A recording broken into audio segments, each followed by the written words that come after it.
So we'll start with machine learning and prediction. Now, in the last chapter, QTA 14, the core methods were discussed. The topic name was machine learning methods. Okay, supervised models, unsupervised models, reinforcement learning, natural language processing, NLP. So basically, how these tools are structured, that was discussed. So in this chapter, even though it is theoretical, we'll go one step further. Okay, we'll actually shift our focus to how these models are going to be used for prediction. Okay, basically how they are going to help us in forecasting outcomes, in validating the model performances, in reducing complexity. Okay, so all these things will be discussed. But just like the previous chapter, as I said, this is also a bit theoretical, even though it's part of the quants module. So because it is not, you can say, a full-blown implementation. I mean, as I was discussing in the previous session also, that the implementation part, the execution part is not there. Okay, we are not diving into code. We are not diving into Python or R here. Okay, we are just going to do some theoretical implementations with calculations if required. Okay, keeping in line with the FRM Part 1 curriculum. And it is very important that uh, to cover this chapter, you have the complete idea of linear regression chapters that we have covered and also QTA 14, machine learning methods. Okay. So you just think of this chapter as giving you just the basic framework, the basic logic, intuition, some structures. Okay. So let's say if you do pick up Python or R later on, you will at least know why the code works. Okay, not just how the code works. Okay, so under the constraints of the syllabus, we will try to keep this as precise and at the same time as comprehensive as possible. Okay, without getting too overwhelmed. And we'll try to avoid notations wherever possible. But where they are required, we'll use them. Okay, so let's get started. Let's see the learning objectives. So the first learning objective is linear and logistic regression. So we'll cover two of the most widely used models. One is linear regression for continuous predictions, basically we'll see. And we'll also see logistic regression, which we'll use mainly for binary outcomes. Okay, like, predicting default or no default, like that. Then we'll see categorical encoding. Okay, how to convert non-numeric values into say basically how to quantify them. Next is regularization. Okay, so we learn why it is important that if suppose we have too many features, then how we can control the complexity of the model by using these two techniques, ridge regression and lasso regression. Okay, so this will actually help us in avoiding overfitting problem that we discussed in the QTA 14 chapter. Then we'll see decision trees, how they are constructed, how to choose the best feature to split on. Okay, and how this tree can handle basic ideas like, classification. Then we'll see ensembles of learners. Okay, basically it is about combining multiple models to improve the accuracy of the predictions. So there are three basic ideas. I think in this chapter we'll discuss bagging, boosting, and a random forest. I think bootstrapping, I'm not sure if it's there. Yeah, mainly it is bagging, boosting, and random forests. And then we'll see K nearest neighbors and support vector machines. Okay, these are techniques mainly for classification problems. Okay, and then we'll see neural networks, the structure and weights. Again, in this part, I have completely almost omitted all the notations and the formulas and just given you the intuitive understanding, the basic understanding, which I think is relevant from the exam point of view. Okay, and also the confusion matrix, which actually we'll discuss after logistic regression only. Okay, so let's start. Okay, now let's discuss how to deal with categorical variables in regression as well as machine learning models. Now, there are a class of variables called as dummy variables, which we introduced in regression. Okay, they are an essential type of categorical variables. So they are a way to represent categorical information. See, regression models, they require numerical inputs, right? So any kind of qualitative information, it has to be converted into numbers first. So that qualitative information, it can be of two types. It can be naturally ordered, for example, geographical regions. So basically there is no meaningful ranking among these regions, right? So if you assign numbers, it would incorrectly be perceived as, imposing an order, but we are not doing that. Okay. Then you have naturally ordered. So first is naturally unordered, like geographical regions, and then you have naturally ordered, like company size. So here the ordering itself will carry information. Now for unordered categories, we use one hot encoding, which means that we create, in fact, this is the exact same idea that we discussed in multiple regression, and since time series we are going to cover after this, okay, there are numerical examples which we have actually set to show you how we actually use S-1 seasonal dummies when there are S seasons. So this is the entire, exactly the same concept will be used over here. We create a separate 1 dummy variable, we call it. And for any observation, exactly one dummy variable is equal to 1 and the remaining ones are equal to 0. Okay, so this actually avoids any kind of artificial ordering. For example, if you have, say, if you assign different geographical regions as different numbers 0, 1, 2, 3, 4, 5, then there is an order, right? But let's say if I assign a dummy variable, okay, say 4 dummy variables where we will have one for a particular geographical region and the other dummy variables will be equal to 0. Okay, then for the second one, in fact, it will be better if I, let's say, write it over here for dummy variables. Let's say you have 4 geographical regions. Okay, we are talking about, say India. I mean, we discuss, say, North India, West India, South India, East India, let's say. So North India variable, dummy variable, we'll have North India dummy, we'll have South India dummy, we'll have East India dummy, and we'll have West India dummy. Okay, so the idea is basically this will be one if the industry or the company is from North India. Let's say we are modeling the returns of company based on geographical regions. Okay, and it will be 0 if not NI, if company is not from North India. Okay, so similarly, the same logic applies to the 3 remaining dummy variables also. Okay, so basically, if suppose you have this set where you have, say, 0 for North India, 0, 1, 0. So automatically it implies that you are talking about East India, that company is in East India. Okay, but there is a problem. There can be a dummy variable trap. Okay, so if we introduce an intercept and all the category dummy variables, actually you will find that one of the variables will become a perfect linear combination of the others, and it will lead to perfect multicollinearity, and the model will not give a solution properly. Okay, so in time series, in linear regression and in time series also, there is a easy solution. We actually include S-1 dummy variables where there are S categories. Okay, the omitted category kind of acts as a reference group. So I'll give you an example over here.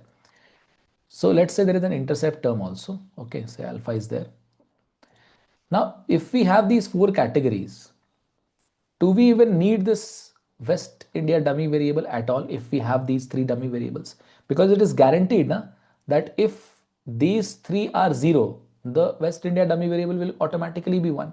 If this is 0, 0 and 1, the West India one will automatically be equal to 0.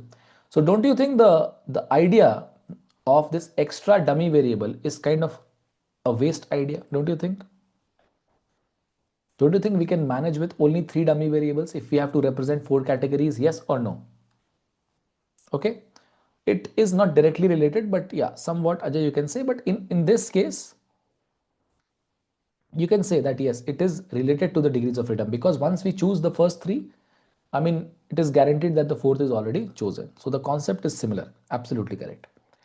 Okay, so that is the simple idea in linear regression. We are able to avoid the dummy variable trap in linear regression quite easily. We just remove one of the dummy variables. We only use three, so that multicollinearity is completely gone. Okay, but the issue is, I mean, a natural question should arise, in fact, over here, that if this dummy variable trap is just a conceptual problems, uh, uh, why not do this every time? Why not remove this one extra dummy variable and just manage every time? What is the issue? Okay. What if it is present in two locations? Yeah, then both of them can be one. No problem at all.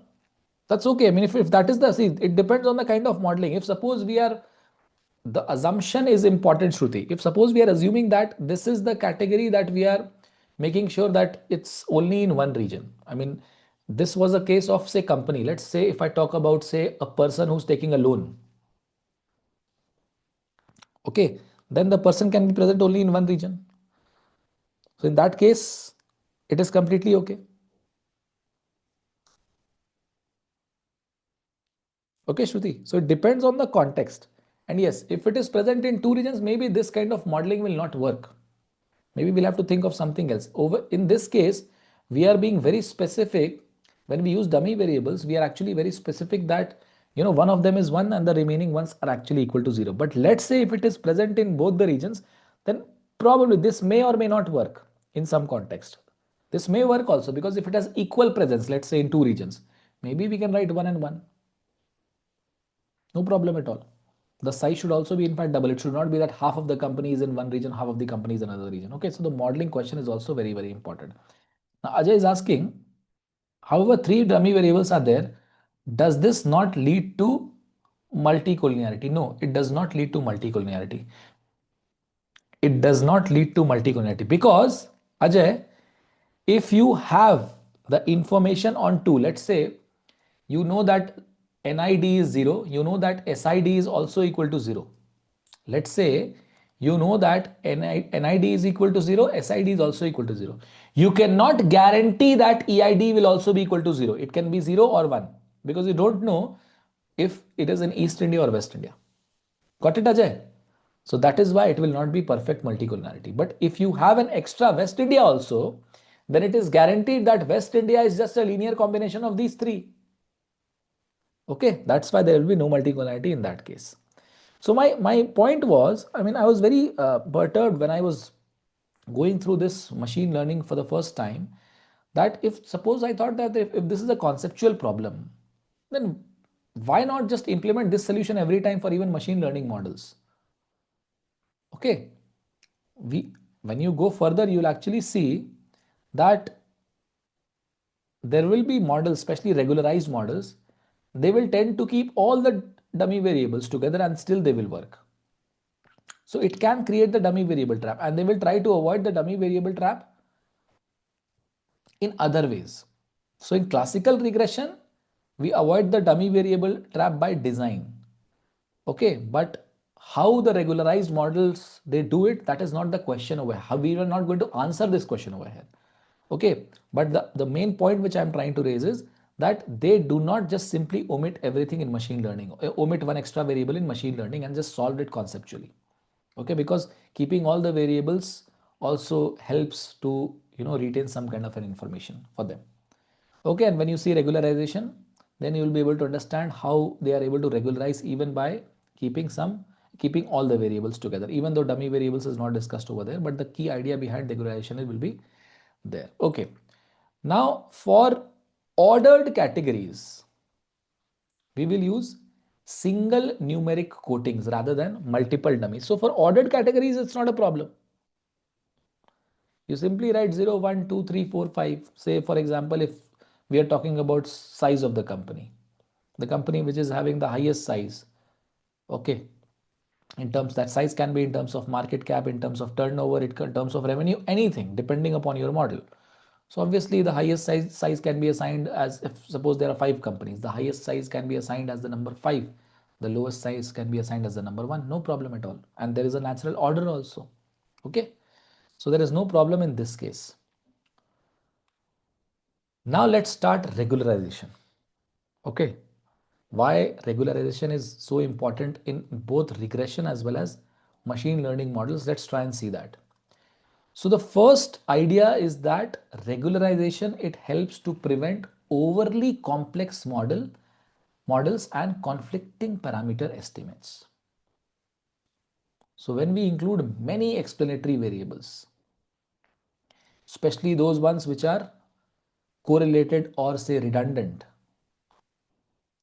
the model can actually fit the sample data extremely well, but it will behave quite poorly out of sample. And this is discussed in great detail in the previous chapter, QTA 14, where we have visualized it also in terms of overfitting and underfitting. Okay, so this is the problem. Basically, overfitting can happen where the model will behave very well using the sample data, but it will behave quite poorly using out of sample data. So regularization, it actually adds a penalty, which we'll see, that discourages extreme coefficients, unstable coefficients, unnecessary coefficients. Okay. So, but before applying regularization, it is important that we normalize or standardize the variables, because regularization, see, it penalizes the coefficient size. And if the variables are on a very different scale, then the same penalty would not affect them evenly. Okay, the same penalty would affect them unevenly. So standardization, normalization, these kind of processes, they actually put all the variables, you can say, on a comparable scale, so that the penalty which will be applied, you'll see that it is applied fairly. Of course, regularization is not only limited to classical regression, it can be applied to both regression as well as machine learning models. So what are the benefits of regularization? The first benefit is it simplifies models. Okay, the coefficients become smaller, or they maybe become zero sometimes, so it simplifies them. It improves the interpretability of the model.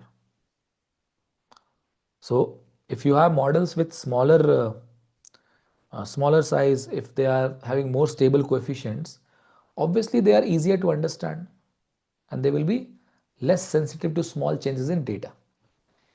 And most importantly, it reduces overfitting risk. So by discouraging overly flexible models, this method of regularization, it improves the performance in out of sample data also. And that is what we care about, especially in risk management applications. Okay. So if you just link this back to what we were discussing earlier, regularization is why some models can tolerate some kind of issues like multicollinearity or even redundant dummy variables. The penalty term, it actually forces a unique and stable solution, even if the design matrix itself has some problems. Okay, so let's see the types of regularization. So let's start with ridge regression. In ridge regression, the penalty term, or you can also call it the punishment term, it is the sum of the squares of the coefficients. Okay, and we'll see the objective function in detail in the next slides, but there is an objective function basically which you have to minimize. So the idea is to balance a trade-off. You have to fit the data well, but the coefficients have to be kept small in magnitude. And since we are talking about sum of squares, so square means what? Quadratic. Okay, the penalty is actually quadratic, and because of that, large coefficients will be penalized very heavily, because the sum of, if the coefficients are large, their squares will be even larger. Okay, so this ridge regression, it actually shrinks the coefficients towards zero as much as possible, but it does not usually set them to exactly zero. And that is why ridge regression generally keeps all the variables in the model, but the influence of each variable is kind of reduced. Okay. Next is LASSO, least absolute shrinkage and selection operator.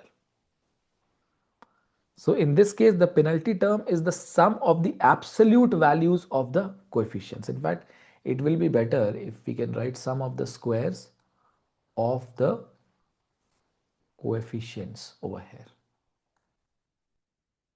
Okay. So in this case, it is the sum of absolute values, not the squares. Sum of absolute values of the coefficients. Okay, so it may look like a just a small technical change, but of course it has important consequences.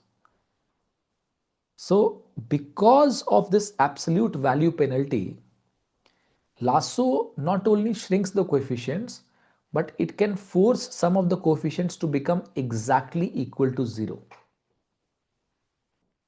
Okay, so it means that LASSO performs this variable selection quite automatically, and it will produce even more simple result. Okay, now this you can, if you want to understand this, because when I was going through it for the first time, I was questioning this, that if suppose ridge is having a penalty as the sum of squared of coefficient and LASSO is having, yes, exactly, Ajay. That is the question I also asked. That why it is shrinking the coefficients to 0 and how is it even possible?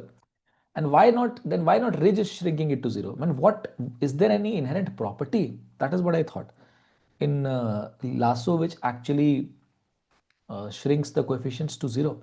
So to understand that, you need to recall the graph styles. Again, it is always intuitive to visualize these things. Okay, again, this is not a technically correct explanation which I am giving. I'm just trying to visualize this thing. Okay, so if you remember, what is the graph of x square? Let's talk about two graphs. Say I'll talk about y is equal to x square and I'll talk about the graph of y is equal to mod x. Do you remember the two graphs? One is something like this. Yes. And the other is, in fact, it is much steeper, but anyways, the nature is exactly this. And the other, sorry.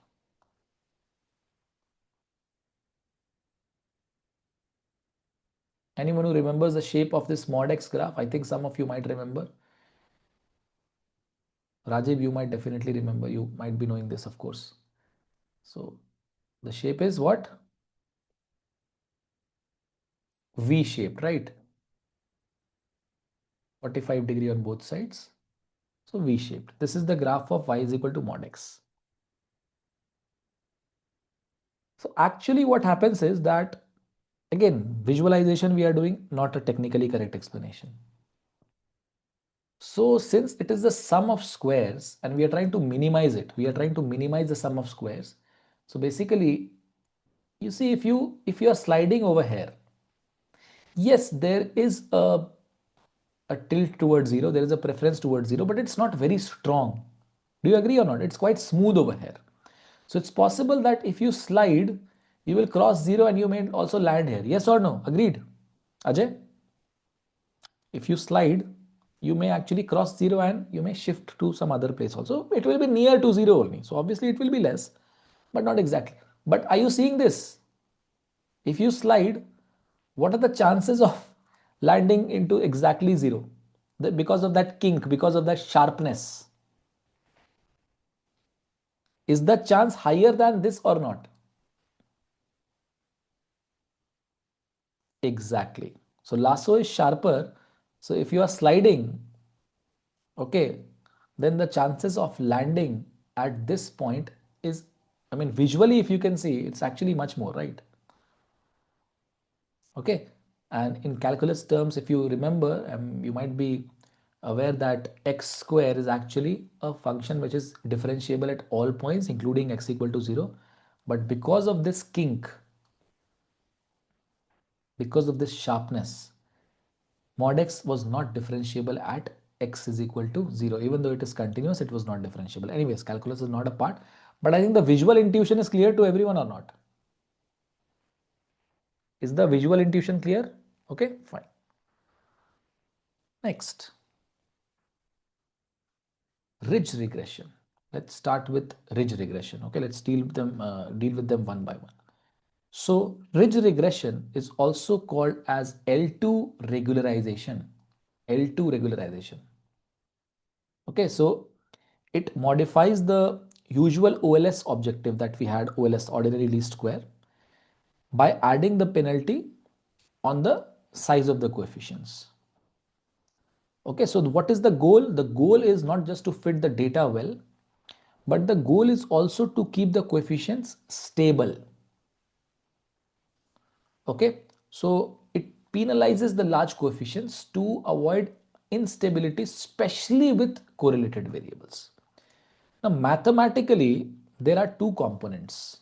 You have the average squared residual error, again, the same thing, the same idea that we discussed in OLS, basically. Okay, average squared residual error. And in fact, I think this cap probably can be omitted because this itself is the predicted value, right? If you open the brackets, I mean, add an extra brackets over here, all these terms will become plus, right? And this term itself will become yj cap.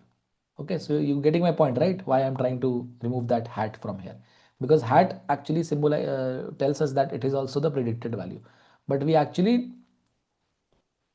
minimize the sum of squared residuals, just like we used to do in OLS. But there is a second component, the sum of squared coefficients. Okay, summation of all the squares of estimated betas. And this sum term is actually scaled by this parameter, which is lambda. This is the regularization parameter lambda. Okay. So if suppose you only minimize this term, the first term, then you are going for OLS. If you only minimize this term, then you are just pushing the coefficients towards 0. Okay.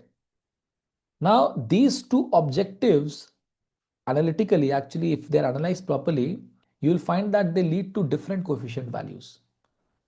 If you want to improve the fit, so the first part, this first part, typically, not always, it require larger coefficients. Whereas if you shrink the coefficients, this part, the fit will become worse. So there is a conflict in minimization. Okay. So because of this conflict, ridge regression is trying to minimize the weighted sum of these two terms and trying to create a proper balance between them. Okay. Now this parameter lambda, this hyperparameter lambda, it actually controls this trade-off or this balance. Okay, the trade-off between fit and shrinkage. Now when lambda is close to 0, then the solution is close to OLS. If lambda is close to 0, the solution will be close to OLS. As lambda increases, more weight is put on these squared coefficient terms. Okay, so more weight is being placed on shrinking the coefficients.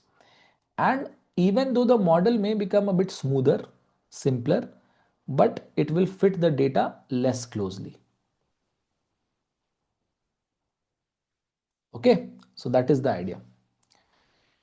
Next, you have LASSO. It is known as L1 regularization, stands for least absolute shrinkage and selection operator.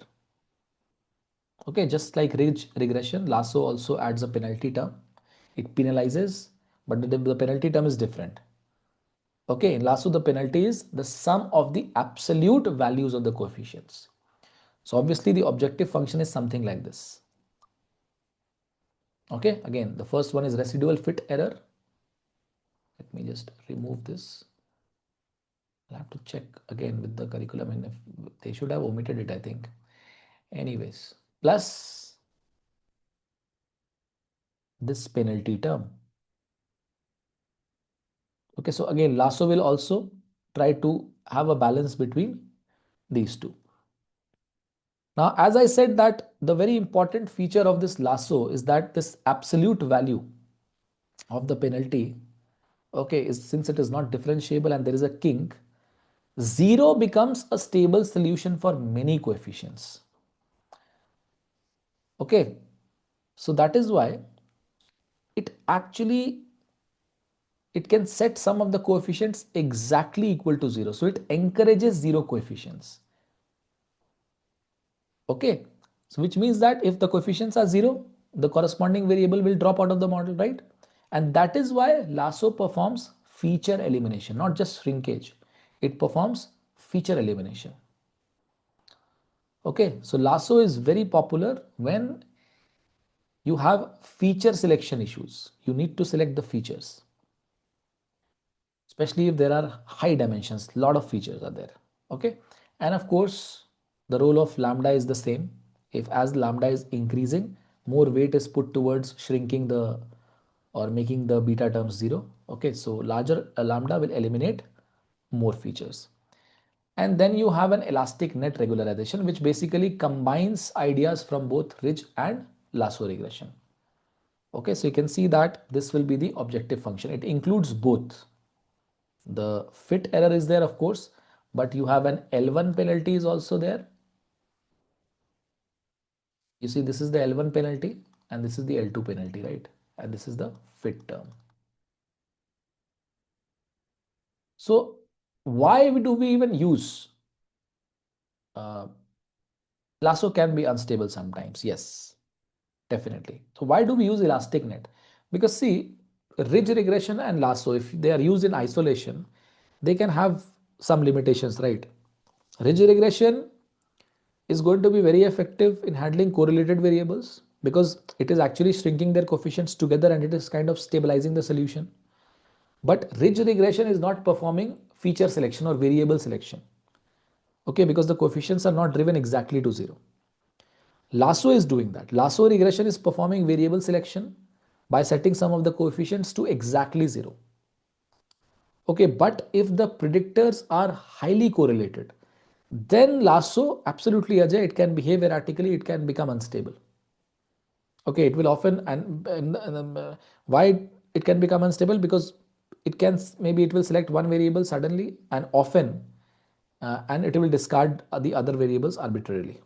So this elastic net tries to address both of these issues simultaneously. So this L2 penalty, it actually provides stability in the presence of correlated features, whereas L1 penalty, it encourages feature selection.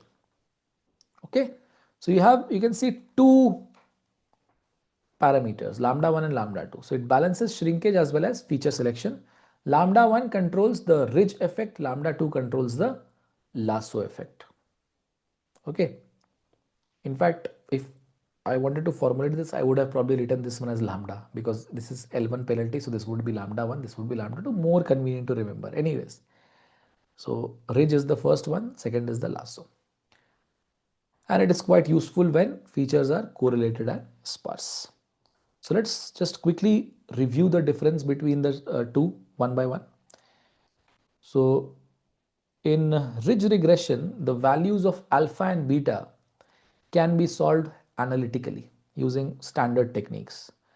But in lasso, the math actually gets a lot trickier. It cannot be solved like a regular equation. So that is why we rely on some methods of numerical optimization. Okay, so just again, uh, there are methods like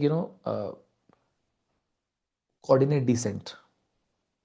Okay, and don't worry at all if these terms are not familiar and you don't have any idea about these things. So basically, just a technique where model will try to improve one variable at a time, step by step. That's it. The details are not important at all.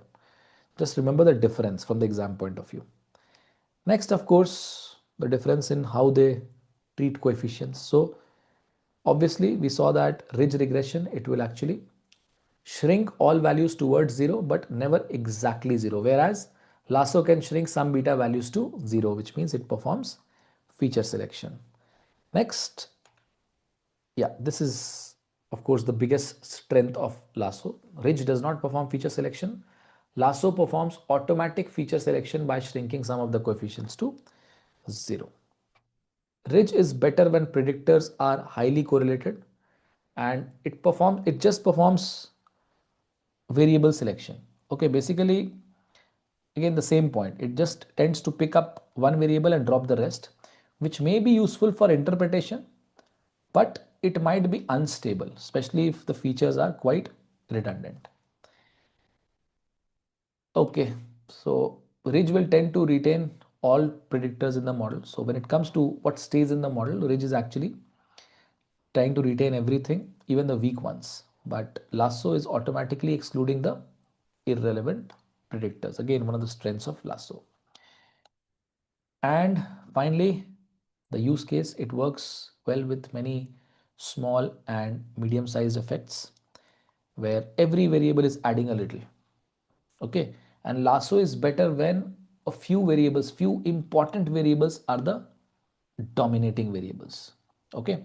Yeah, Ajay is saying bias and variance in relation to both. Yes, we can actually apply the not only bias and variance separately, but the same bias variance trade-off can also be applied over here. Okay, but the idea is, see, I don't think the bias variance trade-off will be different, Ajay. The nature of bias variance trade-off will be different in both. I don't think, because both of them both of them are trying to reduce the problem of overfitting. Both of them. So the common objective is still the same. So I think the nature of bias variance trade-off will not be very different in both. Okay. Now, before we go to the example of regularization from the book, let's just recollect this table once. So in the QTA 14 chapter, there were 7 US Treasury yield series at different maturities. Okay. And basically these series were highly correlated, and we use the idea of principal component analysis there. Okay, so these were the factor loadings. Again, the application part was not important because how we calculate factor loadings is not a part of the course. It cannot be possible, right? Manually it cannot be done directly. So these are known as eigenvalues with eigenvectors. Okay, so the basic idea is that the treasury yields, they move together and they contain a lot of shared information. So let's try and use the same example in this context, in the context of regularization. Okay, so these are the estimates. Suppose we want to run a regression of stock index returns on these treasury yields at different maturities. Okay, so since the ridge as well as lasso, they are penalizing the coefficient size, the features have to be standardized before the estimation process in general. But for this example, that part has been skipped. Okay, the magnitudes of the yields are not extremely far from each other. You can see that they are not extreme outliers, 100, 200, 500 we are not getting. Basically, they are not very, although there is variation, but not extreme amount of variation. So they have been kept them, we have kept them as it is. Now see the OLS regression, it actually produces coefficients that are quite large in magnitude. Quite large. This is a direct consequence of multicollinearity. Okay, since the treasury yields, they are highly correlated, OLS will struggle to allocate explanatory power across them. Okay, this will lead to quite unstable coefficients and even extreme coefficient estimates sometimes, even though it is not there in this case. So let's look at the ridge regression results. Okay, so we have clearly seen that the coefficients are shrinking. Okay, and if you apply different values of lambda, if suppose lambda is 0.1, then definitely yes, there is shrinking. But when lambda becomes 0.5, the shrinkage will become much stronger. But still, None of the coefficients are set to 0 in case of ridge regression. So all the variables will be kept available in the model, but yeah, their influence will be reduced. And this actually stabilizes their estimates a lot. Now, if we compare this with LASSO, what is happening? In this case, you see when lambda is 0.01, there are three coefficients which are set as 0.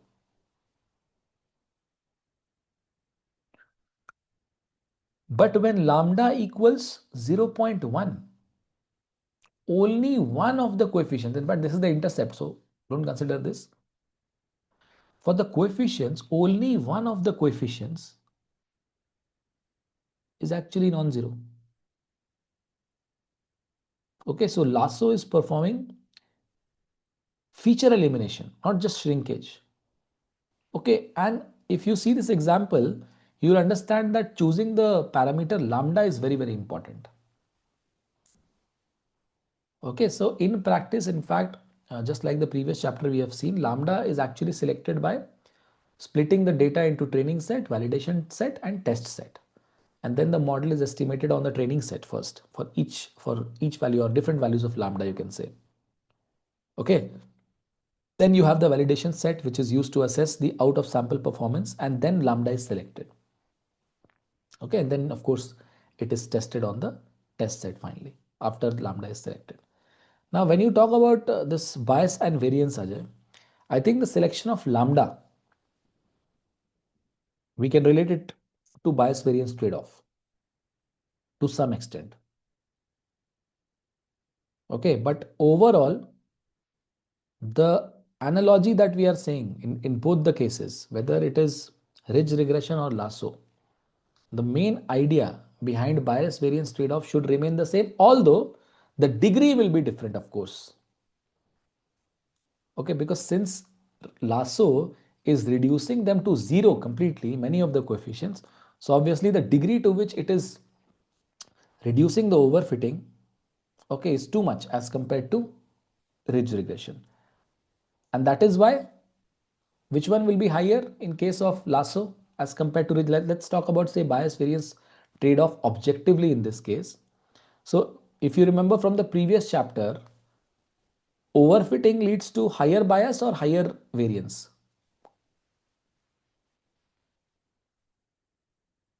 Overfitting leads to higher bias or higher variance? Correct. Okay, so if you see, since lasso is reducing overfitting even more, okay, so it means that variance will be even less in lasso as compared to ridge. But the overall idea, again, I'm saying, since the objective of both of them is similar, the overall trade-off, the idea is same, the degree will be different. Okay. So the selection of this parameter is very, very important. And a very important lesson from this example, you say, or in general from regularization, is that if you have simpler models which are produced by regularization, they can generalize better than the original OLS regression. Okay, especially when the predictors are highly correlated. Okay, now let us come to decision trees. Okay,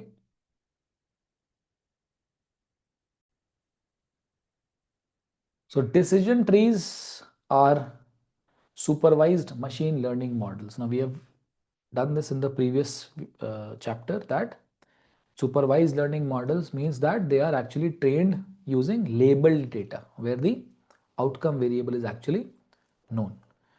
So in this case, features are evaluated sequentially through a tree structure.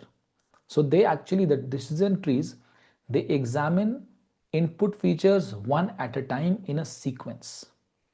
Okay, so the model will not look at all the variables simultaneously like in linear regression. It will ask a series of questions. Okay, and each question will be based on a single feature. Okay, so each node will represent a question and leaves will give prediction. So the sequential questioning, actually it will lead to a tree-like structure. Each internal node will represent a question about a feature, and based on the answer, an observation will branch to another node or maybe reach a leaf node, which will produce the final prediction. We'll see an example in the next slide, which will make it more clear. It is used for both classification as well as regression. Okay, classification and regression tree. We call it cart, classification and regression tree. Okay, so mainly they are used for classification mainly, but they can also be used for prediction of continuous values. Basically that is regression. Okay, so when the tree is used for both, it will be known as CART. Now, interpretable models, often called white box models. So this is one of the major advantages of decision trees, their interpretability. They are quite interpretable. The logic of the model, you can follow it step by step. Okay, it will make it easy to understand how the predictions are generated. Okay, so that is why they are known as white box models. Okay, and this is in contrast to black box models like neural networks. Okay, where everything is quite opaque. Tree splits chosen using information gain. So if you want to build the tree, the algorithm has to decide which feature to split at each node. Okay, this decision is made by using a concept called as information gain. Information gain basically measures how much uncertainty is reduced by splitting on a particular feature. Okay, and for this also we'll see a very good example directly from the GARP text. Now, entropy and Gini coefficient, they are common split criteria. So they measure information gain. These are the two most commonly used measures of information gain, entropy and Gini coefficient. So both actually quantify how mixed or how impure the observations are at any node to help determine the best possible split. Now let's see a very basic example first, and then we'll see the calculations also, how to construct the tree also. First, let's see the tree. Very simple decision tree. So at the top of this tree, we actually start with this node, which is called as the root node. So you see in this example, the first question is asked whether the borrower's credit score is greater than 700 or not. Every borrower will enter the tree at this point. If the answer is yes, the observation is moving to the left branch. If the answer is no, the observation is moving to the right branch. Okay, this basically illustrates how this single feature of credit score is actually used to split the data into two parts. Okay, it can be multiple parts also. Now on the left side, if where the credit score is actually greater than 700, the tree again asks a second question based on income. Okay, specifically if the income exceeds $80,000 per year or not. Again, if the answer is yes, the borrower is assigned to a leaf this time with a default probability of 2%. So this is your answer. So this is your final computation that you are doing regarding default probability, the answer to default probability for a particular borrower. Okay, and if the answer to this question is no, then the borrower will end up in a different leaf, and it will be he or she will be assigned a default probability of 4%. Similarly, the same idea for no also. If the credit score is greater than 700, if the answer is no, so if the credit score is basically 700 or below, here you see the income threshold will be higher, which makes sense, right? If someone is having a low credit score, then obviously the income threshold must be set as higher. Then the question is regarding if the income exceeds $120,000 per year or not. If the answer is yes, default probability is 3%. If the answer is no, the borrower ends up with the highest default probability of 5%. So what is the tree doing? The tree is, you can say, refining the prediction sequentially or progressively. Okay, it starts with a very broad split based on credit scores, and then it makes more detailed, you can say, splits, more detailed distinctions using income. Okay, so each path from the top of the tree to a leaf, basically it represents a set of simple decision rules, and each leaf it produces a final prediction. And this step by step logic is exactly the reason why these decision trees are considered to be highly interpretable models. Okay, now let's talk about information gain first, and we'll try to apply this in an example. So to decide how a tree has to split the data, we need to measure the uncertainty at any particular node. Okay, so one commonly used measure is the entropy measure. This is a measure of uncertainty. So entropy, it actually measures the amount of disorder or randomness, you can say, in the outcomes at a node. And by construction, it lies between 0 and 1. So this is how we define it. Okay. See, if all the observations, and M is the total number of possible outcomes and Pi is the probability of that outcome. Okay. Negative sum of the probabilities of each outcome, negative of sum of the probabilities of each outcome multiplied by the logarithm of the probabilities of those outcomes, but it is important that the base is 2. Anyway, this is by construction and we don't need to derive or go into it, how it has been derived. So we have to understand the intuitions, the ideas basically. Higher entropy means more uncertainty. Lower entropy means more pure nodes, we call them. If all observations at a node, let's say if they belong to the same class, then there is no uncertainty, entropy will be 0. Okay. But if the can you tell me when the entropy should be highest? If they are in the same class, there is no uncertainty. Highest uncertainty can be when? Tell me. When there is a 50-50 chance. That is a you can just exactly, Rajiv. Very good. 50-50.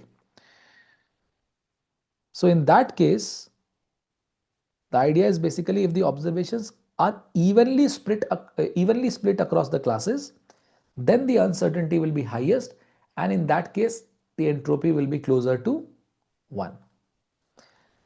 Another commonly used method for calculating uncertainty is the Gini coefficient. Sometimes it is called as the Gini index in the context of these decision trees. So basically it is 1 minus the sum of squared class probabilities.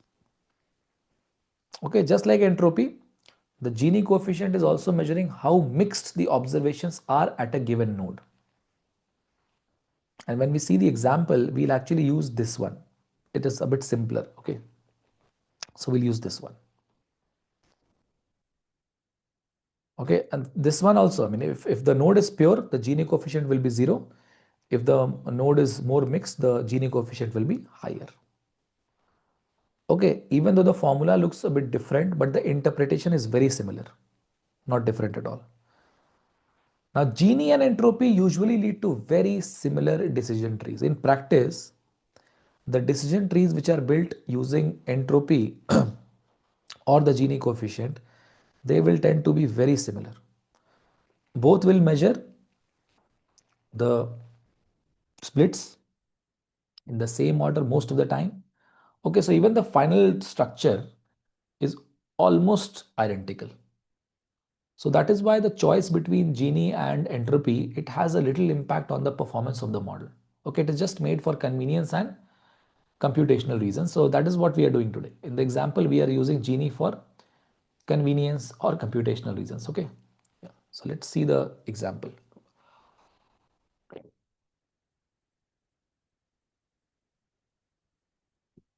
Sorry.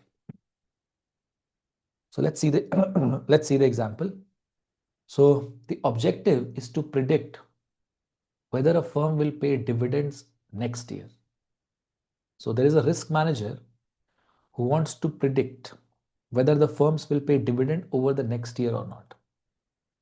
Okay, typical prediction problem in risk management and investment analysis. So it's a binary classification problem, right? The outcome variable is binary. A firm either pays a dividend or it does not pay a dividend. So it's a classification problem. It's not a regression problem and binary problem. 4 binary explanatory variables have been used in this example. Okay, we'll see the table, you'll understand it. We have used the idea the 4 binary variables, that if the firm paid dividends last year or not, that is a binary variables. We have used another binary variable with respect to earning drops, then the market cap and sector. So we'll see that. And one continuous explanatory variable has also been used, the percentage of the retail investors in the shareholders base. Again, we'll see the example, don't worry, we'll see the table. So decision trees are used to choose the optimal splits.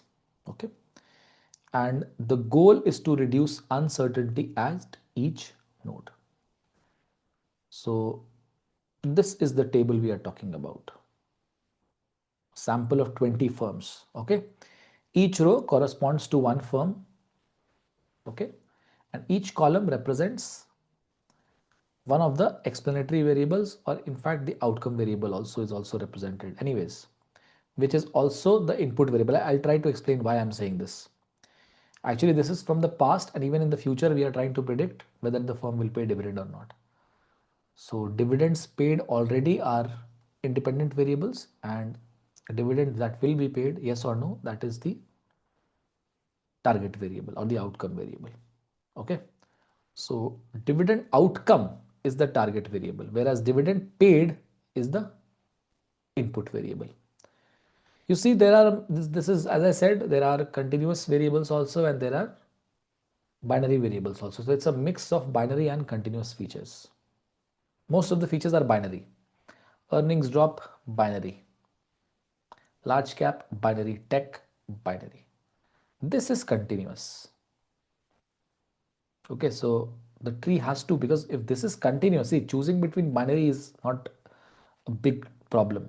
This is a bigger problem. There has to be a threshold which will be chosen if we are splitting on this particular feature. Okay, so at any given node in the tree, the algorithm will evaluate all possible splits at each node. So for binary variables, as I said, this is quite straightforward, and for continuous variable, the algorithm will have to consider multiple threshold values. Okay, the split which will be chosen will be the one which maximizes the information gain. Okay, which means that it will produce the largest reduction in uncertainty. Okay, so a perfect split would actually separate dividend paying firms from non-dividend paying firms completely. Perfect split, but of course it will be rare. But a poor split will leave the groups quite mixed. Okay, so we'll find that there are some variables which are more useful than the others at different stages of the tree. Okay, it is possible that a feature is very informative at the root. It may be much less informative deeper in the tree. Okay, so in the next step, we will compute the Gini values. As I said, for convenience and computation reasons, we'll use Gini values for splits, and we'll see exactly how the tree decides where to split. Okay, so let's go with Gini. So let's start with the root node. Let's compute the Gini for the full sample to discuss the root node.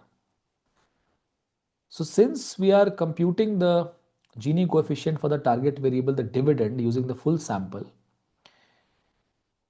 there is impurity at the root node itself, because out of 20, 8 firms have paid the dividends. If you see this data, 20 firms are there, 1, 2, 3, 4, 5, 6. Okay, I think then there is an issue over here in this table.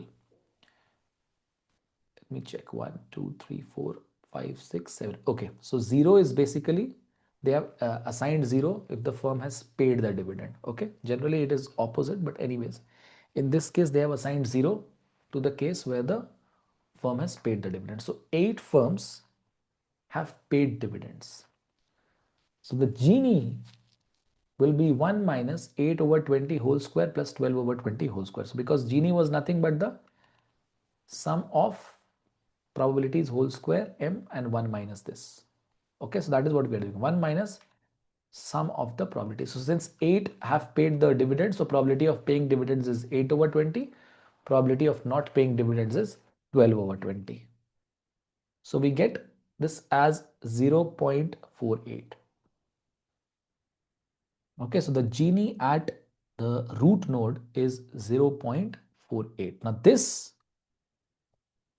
value will serve as the baseline level of impurity. Okay, any split which we are going to make first is going to be judged relative to this number 0.48. Next, let's consider any feature, any candidate feature for the first split. It can be anything based on your common sense. It can be anything based on your observation. What do you think?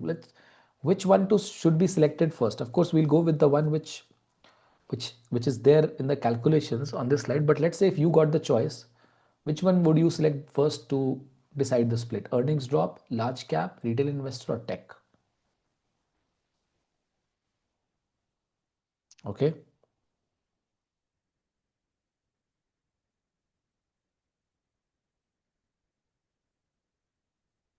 Seems a fair choice, Shruti, because earnings drop in the previous year might lead to different decisions regarding, or might lead to reluctance in paying dividends in the next year. It is possible, so not bad, fair. Anything else?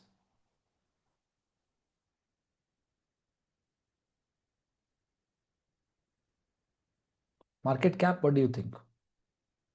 Large cap?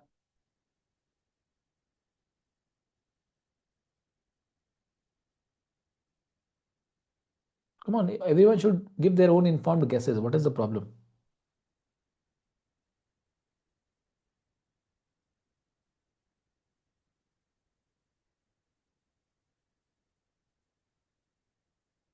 Okay, Ajay is saying retail RI. Okay, retail investors. Okay, okay, retail investors. Okay.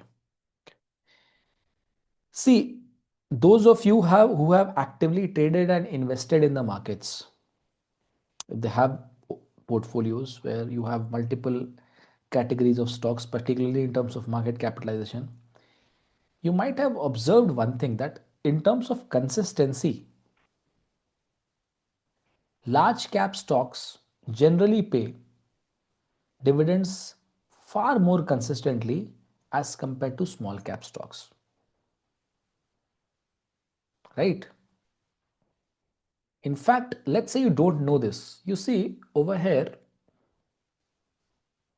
you relate it to the large cap stocks and the idea. I mean, again, the problem is that since they have messed the zeros and the ones, it's not even clear, because for most of the large cap stocks, if they have given 1111, here is 11. So it's very strange. I think there is an issue. I think, in this example, it should have been that 12 firms have paid dividends. Answer would be same, of course, but this is strange. Anyways, don't worry about that. You understand the process. Maybe it's a typo from their side. Okay, so I think let's make it 12. Let's assume that one is for paying the dividend. Okay, because when you see its correlation with the large cap, it makes a lot of sense. So yeah, let's keep large cap as a candidate. Okay, so for the first split, let's evaluate the variable large cap and let's check how much it reduces impurity. In fact, you will have to do this calculation for every single feature. So it doesn't matter whether you are choosing it first or towards the end. I mean, even at the root node, you have to check it for every single feature, that which feature is reducing your impurity more. Okay, so that is why we'll consider all the features and we'll start with large cap. It feels very intuitive to us. Okay, so when you consider this large cap data, so from the data, how many firms are large cap? Can you count? How many firms are large cap? Just count. Take 1 to be yes and 0 to be no. And same thing we are applying to dividends also. 1 is yes, 0 is no. 13 large cap firms, correct. There are 13 ones. Clearly 13. 1, 2, 3, 4, 5, 6, 7, 8, 9, 10, 11, 12, 13. Out of these 13, how many paid dividends? Out of these 13, how many paid dividends? Again, I am saying 1 means paid dividends, 0 means does not pay dividend. 11, correct. So out of the large cap stocks, see 1, 2, 3, then 4, this is also paying dividend. 5, 6, okay, this is not paying. So 6, then you have 7, 8, 9, 10, 11, correct. 11 of them are paying dividends. Okay. So if you calculate, you'll get this out. So basically, if this is right, 11 paid dividends, it means that actually this was wrong, right? They should have been 12 only, right? So 8 firms have not paid dividends, 12 firms have paid dividends. So 13 firms are large cap, and out of these 11 paid dividends. So Gini for large is 1 minus this plus this whole square, which is equal to 0.26. And among 7 firms that are not large cap, 1 paid a dividend while 6 did not. So Gini small is equal to point. Now I have added this subscript underscore small just to make sure that you are able to understand the differences properly. Okay, so Gini for the large cap group is 0.26. Gini for the small cap group is 0.245. Are all the calculations clear in this slide? Are all the calculations clear in this slide? Okay. Next, using these two, basically we find out the weighted Gini. So weighted Gini comes out to be 13 by 20 multiplied by 0.26 plus 7 over 20 times 0.245, which gives us 0.25. So we find out the weighted Gini based on these two numbers. Okay. So 13 are large cap. So 13 by 20 will be the weight of large cap. 7 are not large cap. So 7 by 20. And again, not large cap can also be mid cap, but I'm just writing small just for the sake of convenience. It can also be small or mid. Okay. But just for the sake of convenience, I'm representing anything which is not large cap with a subscript small. Okay. After the underscore. So 7 over 20 is the weight for 0.245, the Gini of small, and 13 over 20 is the weight of Gini large, which gives us the weighted Gini. Now, as I told you earlier, that information gain, if you have to decide, now what is this? This 0.255 will be the impurity after the split. So what we did, we found out the overall quality of the split. Okay, to find that out, first we find the impurity. 0.255 is the impurity after the split. But what was the initial impurity? What was the initial impurity? Correct, 0.480. So now new impurity is 0.255. So can I say that this is the reduction in impurity?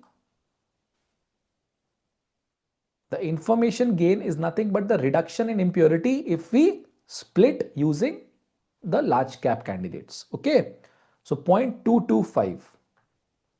So this tells us how much uncertainty is reduced by splitting on a large cap. Now you will do the same calculations for other features like earning drops, tech, okay, and retail investor. And even in retail investor, you will have to use different threshold values because it is a continuous variable. And then you'll compare. And when you compare, in fact, the whole calculation is not a part of the curriculum because it will take a lot of time. Again, this can be done easily using softwares, but manually you have to do it one by one. So the same calculation can be done for other candidate features, and it was actually found out once all these calculations were done, it was actually found out that the information gains on the other variables, splitting on the other variables at the root node for earning, drops, tech, retail investors, all those variables, they are much smaller, much smaller. Okay. So large cap actually gave you the highest information gain. This is the real time example only, na Ajay? Real time example as in, I think this is a very simple example. I don't think any particular example, because if you see the calculations are also quite simple. Identifying from the table also is very simple. And these are the steps which the software actually performs completely for all the features at one go. And that is why I said it will be easier to do via software. But to understand the intuition and the calculations, I think this is the best example that you can have. Okay, real time as in from market prices, because you cannot have that kind of real time example. It's not possible, right? You need to have data first. Got it, Ajay? So if you don't have the data from the past, if you don't have historical data, then what will you predict, right? So real time is not possible in this case. You need these numbers, that what exactly happened, what proportion of the firms which were large cap paid the dividend. So that is what we are doing. So based on this data, we are predicting whether a particular firm is going to pay the dividends or not. Okay, that's the idea. Any problem in the calculations, anyone? If there's any problem in understanding the calculations, let me know. Okay, yeah, then it's good. If the calculations are clear, then just this is the best example. Okay, just if you understand this, you have understood this part clearly, don't worry. So if we compare with other candidate features, large cap still gives the highest information gain, which means it is selected as the root node. Okay, now let us see what decision tree fully is built. So only this part of the calculation is shown in the curriculum, and in the exam also, you cannot expect anything more than this. Nothing more than this can be expected. They will not give you for each step and build the full tree. Not even possible, right? So this is the full tree which is built actually. Okay, so after splitting on the large cap at the root, we again compute the impurity separately within each branch. So on this side, okay, on this side, the next variable, if you see, is actually earnings drop. So the same process is repeated at subsequent nodes. Okay, and on the right side, the next split is actually retail investors, not earning drop. Okay, so feature choices, it can be different across branches. In the left branch, it was earnings drop. It was in the right branch, it was retail investors. It will all depend on the calculation. The logic is same. Compute impurity, test the remaining features, and select the split that gives the largest reduction in impurity. That's it. But the variables can be different. The feature choices can be different. Okay. So for non-large, say if the answer is no, so for non-large cap firm, that is why I was calling it small cap. Let's call it small cap firms, just to make it convenient. Although small cap, when I'm saying, I'm implying small or mid cap both. So for small cap firms, the earnings drop is giving most information. But for large cap firms, the retail investors is more informative than the earning drop. Okay, why this happens? Because once the data are split, the composition of the observation also on each branch, it will change. And that is why the most informative feature also changes. Okay, now the question that Rajib is asking, how does the algorithm decide on the threshold for continuous variables? This is also done via number of iterations. So actually when this tree has been constructed, if you go back, you are comparing with other candidate features. So even to select the root node for the continuous variables also and the binary variables also were evaluated. So in continuous variables, the retail investor was also evaluated. And for retail investors, the threshold levels were actually changed. They were varied continuously. And it was found that even the best threshold measure, it was actually producing an information gain which is lower than 0.225. So how does it select the threshold? It selects the threshold for again for which the information gain is the highest, Rajiv. Got it? So basically, I told earlier that for binary, it is not a problem because the calculation has to be done only once.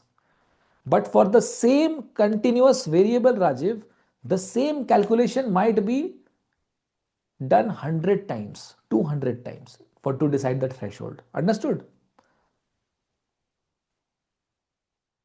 Exactly, exactly there. But you remember when we used to study, say, basic programming, okay, there were a lot of algorithms and there were ideas like, if you have to locate some observation, right? There were methods for optimization, remember? Of course, it will do a finite number of trials. So there are so the same methods of optimization can be done. It will actually try first, maybe it will start with hit and trial. Okay. Or maybe it will start with a central observation. If suppose the retail investors, they range from 0% to 100%. Okay. Then the central observation is 50%. Or depending upon the companies, if suppose in that data set, the retail investors range from say 5% to 65%, then the middle of 5 and 65 is 35%. So it may start with 35. Okay. And then gradually it may migrate towards left side or right side depending upon what result it got at 35. Okay. So there were a number of ideas which we used while we studied basic programming initially to find out, to look up some values. Okay. Uh, I'm not able to recall the name of those algorithms. If anyone can enlighten me, some of the names of those basic algorithms. There was I think it was, we studied linked list and in data structures only, in data structure algorithms, DSA, there were some very specific algorithms. Anyone from computer science background?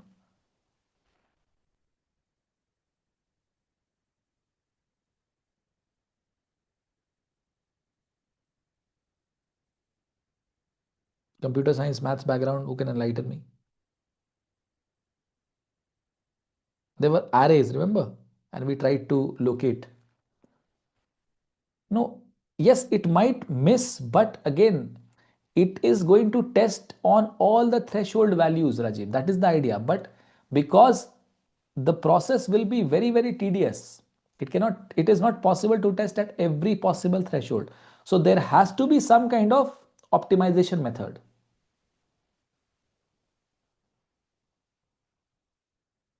Remember? So there were searches. Okay. You can interpolate also.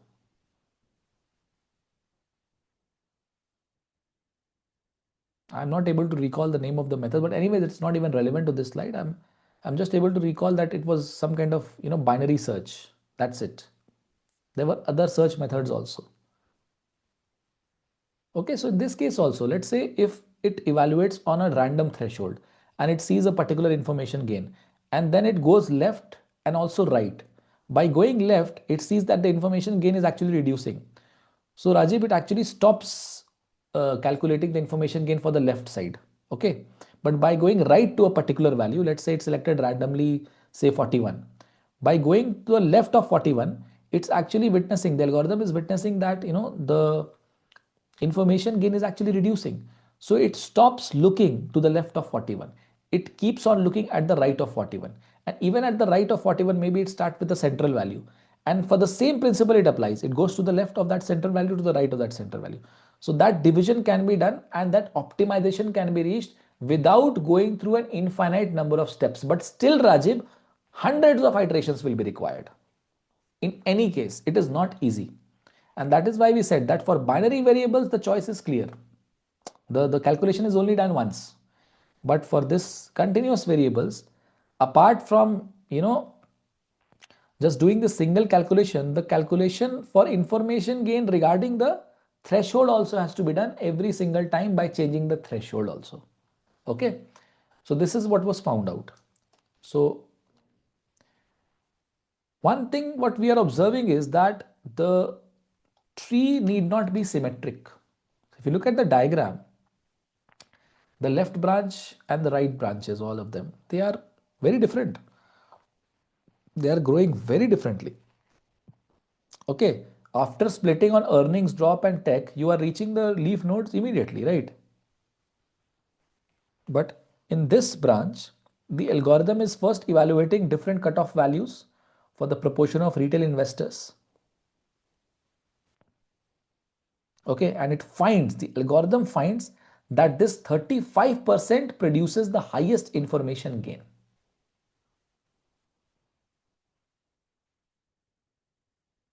Okay, and one more thing you see, retail investors don't even appear on the left side. It means that retail investors, the composition is informative only in this part of the data. It's not required anywhere else.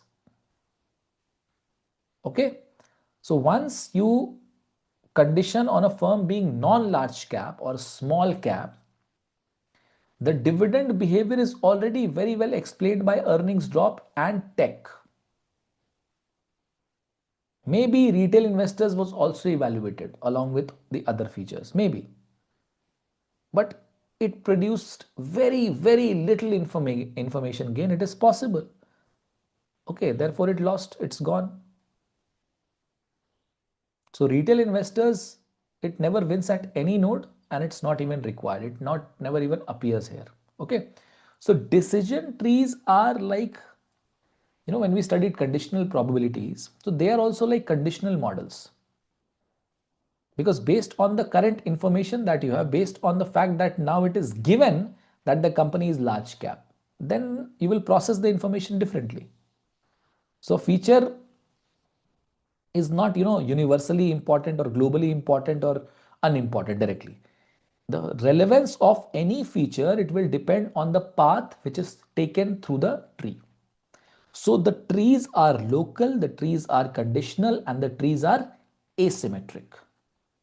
Okay. Also, one thing is important, Rajib. When we discussed about threshold, see, even when these optimal thresholds we are talking about, it also depends on the node, not only the variable. Let's say retail investors was also important on the left side, let's say in some branch.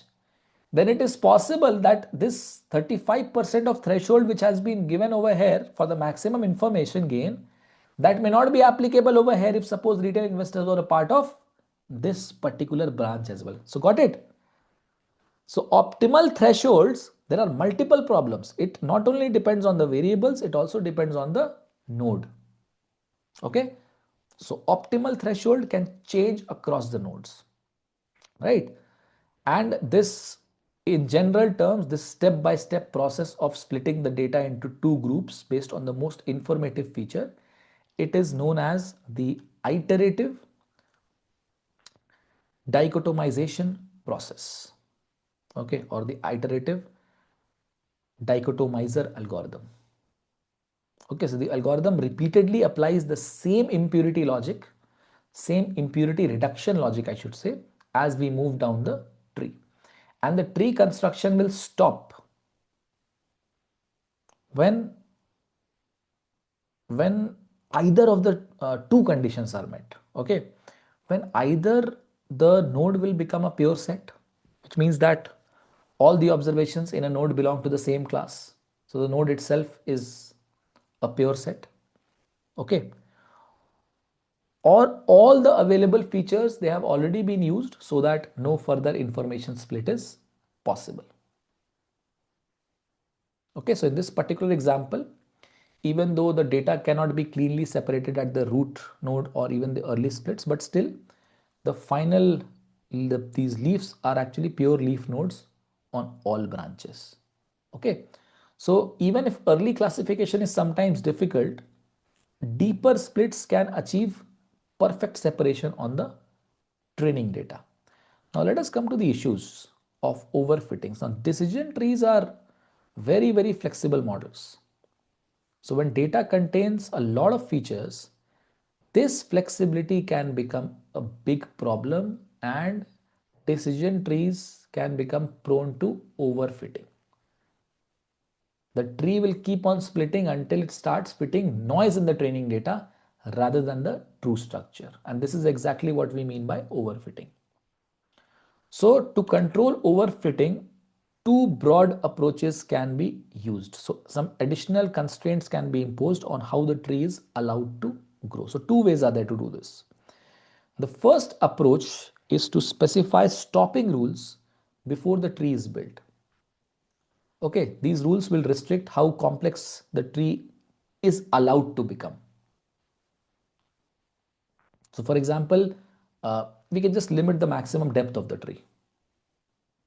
Okay, we can, let's say we require a minimum number of observations at each node. Or maybe we just stop splitting altogether once we have decent amount of improvement in the impurity, and the subsequent impurity improvement that we are seeing, it becomes too small.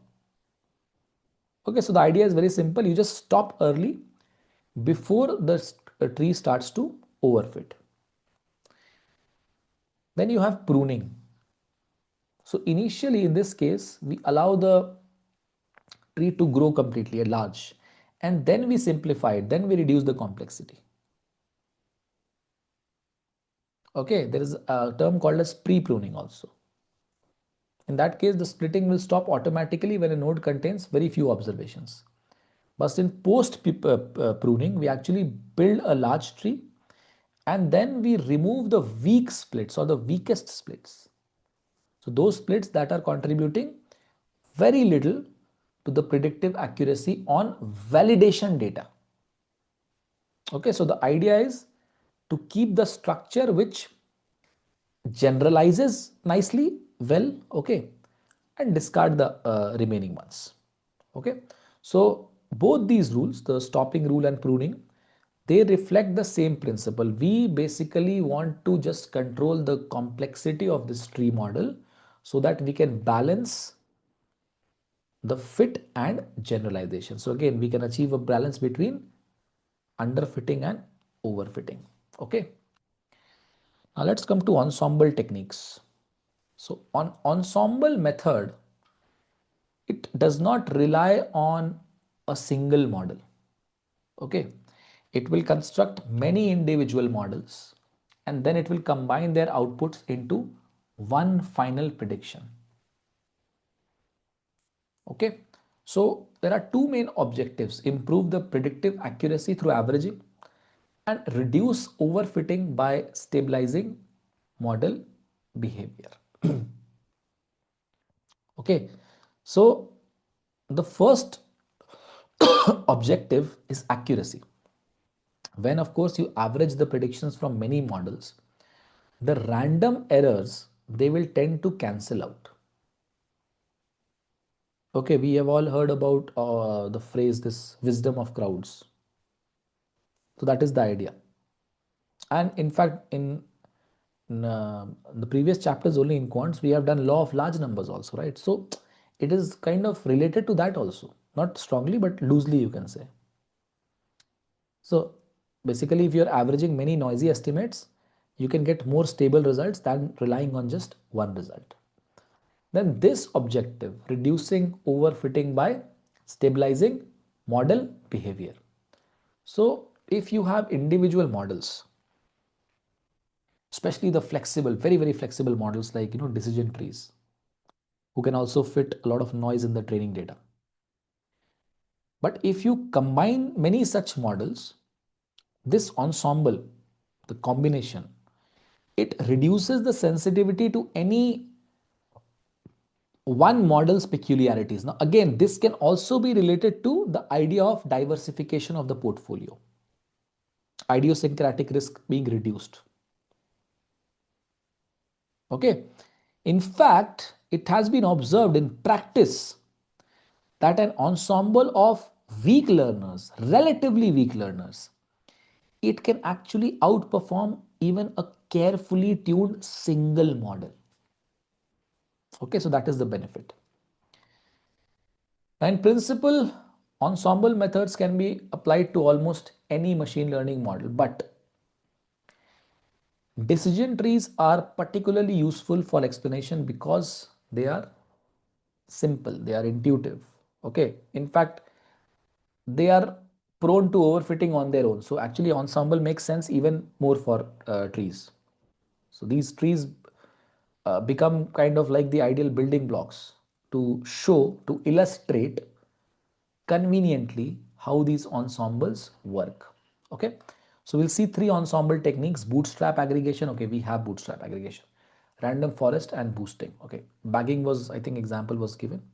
So that is what bootstrap aggregation is. So let's start with that. So let's start with bootstrap aggregation. So we start with this uh, single training data set, but instead of fitting one model, we actually build multiple models using resampled versions of the training data.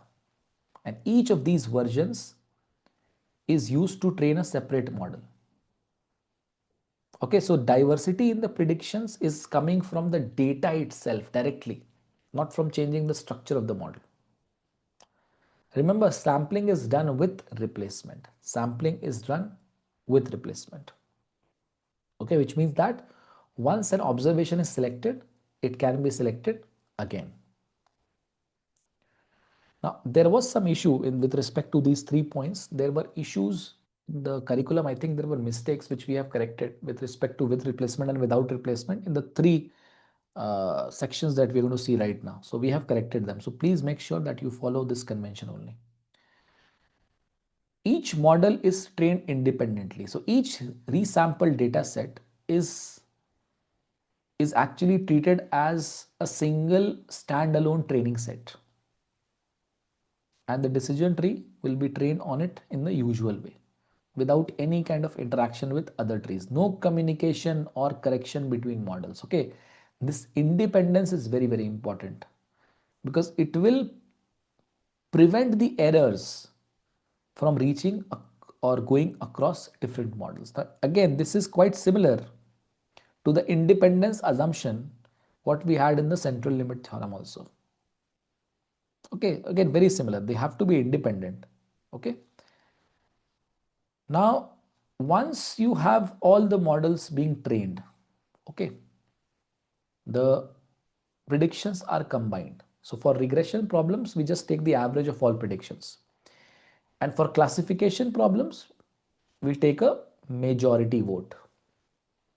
So again, the idea is that individual models will overreact to noise, but if you're averaging, then these noise, these fluctuations will be kind of smoothened out. Out of bag observations can be used for validation. Now, because sampling is done with replacement, some of the observations will be left out of a given resampled data set, or those are known as out of bag observations for that sample.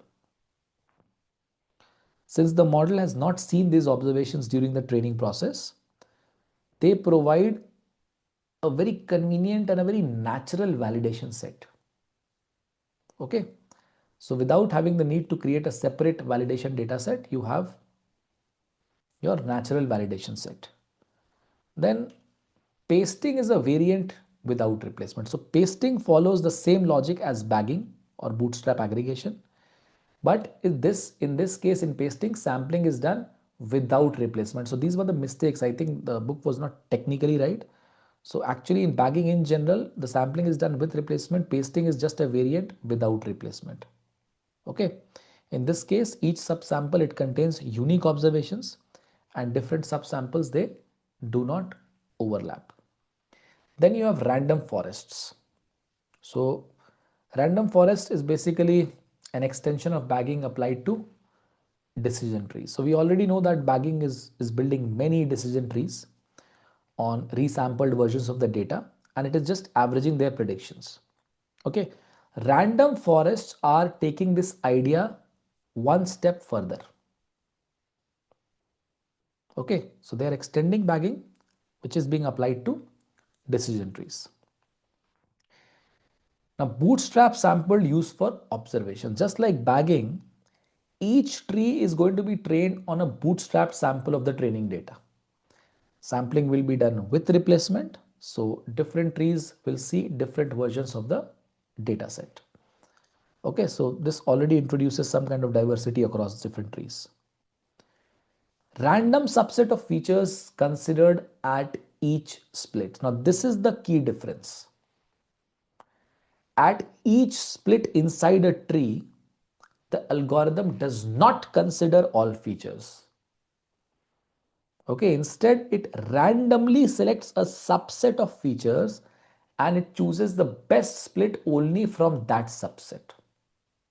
Okay, and this randomness is applied locally at every single node, not once per tree, locally at every single node. So this is a typical choice root P features for classification. So basically if P is the total number of features, so for classification problems, the number of candidate features or randomly chosen features at each split is typically set to root P. Okay. This is not a theoretical requirement, just a rule of thumb you can say. And based on empirical evidence, it works quite well. So it can be used. Then why we do this? If all the trees they consider the same strong uh, predictors, they will actually end up looking very similar. Okay. So random feature selection, it actually forces different trees to use different predictors. This reduces the correlation between the trees. Okay. So this is the step which you can say truly differentiates the random forests from pure bagging. And averaging across trees will improve stability and accuracy, just like earlier. Now let us end with boosting the ensemble. Only these three techniques have been given. Only the theoretical descriptions have been given in the curriculum. Okay. In fact, the text was even smaller. Okay, but we thought that it is way too small. So we need to at least add a few points. We need to make it a little more comprehensive so that at least you can understand the basic ideas. Now let's come to boosting. So basically boosting, you have sequential ensemble methods. It builds models one after another. Each new model focuses on correcting the previous errors. Okay, and in this case, the models are not independent. So we have two major variants. We have gradient boosting and we have adaptive boosting. Remember in the beginning only, I used this word gradient boosting and I said, no, don't worry about it if you're not able to understand it. Okay. So the idea is that we want to create the models sequentially one after the other, where each new model will try to correct the errors. Okay. Now, how do we see the errors from the previous model? By checking their predictions. Okay. And that is why, since the models are actually dependent on the previous models, they cannot be independent. Okay. And we have two major variants. Okay. This is the only thing which is required for this particular slide. No need to worry about anything else. This was the coverage for the ensemble techniques. Now let us start with K nearest neighbors. Now K nearest neighbors is a simple, intuitive, supervised learning methods. There is no complex model structure, no parameter estimation, no optimization problem being solved. Okay. This logic is, you can say, kind of entirely example based. Okay. So KNN can be used in both classification and regression. The just like trees, when we saw that if the target variable is categorical, okay, we'll use it for classification. If the target variable is numerical, we'll use it for regression. Then prediction is based on proximity in the feature space. Now we have done this in QTA 14. We did write clustering algorithms where we studied, right, the Manhattan distance and the Euclidean distance. So it is basically similar to that. Okay, but not exactly same because that was purely for classification. Now to predict the outcome, as I discussed, that it is based on proximity in feature space. So we do not use a fitted equation over here. We actually look for observations in the training data that are most similar to it. And similarity, how it is defined? Just like QTA14, it is defined in terms of distance in the feature space. Okay, so we can use a distance measure like Euclidean or Manhattan. Okay, just both these measures were introduced in the previous chapter, and the choice of distance metric, whether you use Euclidean or Manhattan, that choice obviously it will directly affect which points are considered neighbors. Now it is called a lazy learner since no explicit model is trained. But just because it is called as lazy learner, does it mean it is inferior? No, it does not mean it is inferior. It simply means that no learning happens during the training process. Okay, every single computation is actually deferred until a prediction is required. So let us just see the procedure. So the first step is of course just like QTA14. In fact, the steps are almost similar what we have done in QTA14. The first step is to select the value of k and the distance metric that will define the similarity. So k is basically the number of neighbors to consider. Okay. Then find the k nearest training points. So for a new data point, we will try to find out the distance to every point in the training set, and then we'll identify the k points with the smallest distances, and those k points will become the local neighborhood of that point. Okay. Now remember this, that when we talk about choosing k and distance metrics, we have discussed how k should be chosen in the previous chapter only. How it can be optimal, we discussed the elbow method also. Okay. So things are quite similar over here, and we know that the choice of k and the choice of distance metric, they are very important. They actually define the KNN model completely. Okay. Now once we have these k points from the local neighborhood, then we see what is the problem. If the problem is classification, we'll go for a majority vote. So we look at the class labels of these k neighbors. Okay, once we have got the k neighbors, we look at the class labels of these k neighbors, and the predicted class of this new point will be the one which appears most frequently among those k neighbors. So a simple voting mechanism, you can say. Okay, but of course, if the problem is regression, then we just take the uh, values, the target values of the k neighbors, and we take their averages. That's it. Okay.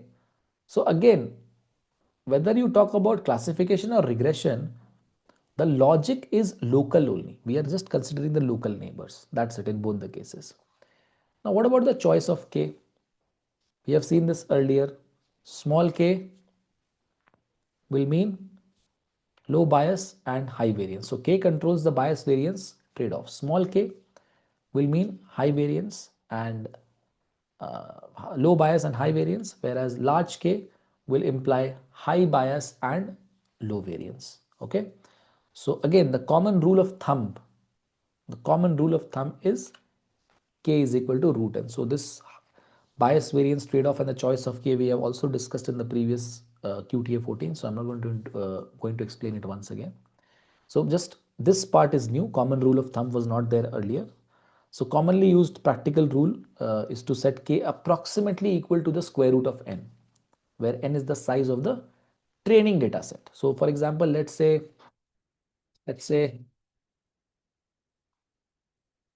n is 10,000. Square root of n is, okay, this is quite simple actually. Sorry, there's some noise. So if let's say n is 20,000, let's say, then what is square root of n? Close to which integer? Closest integer, tell me.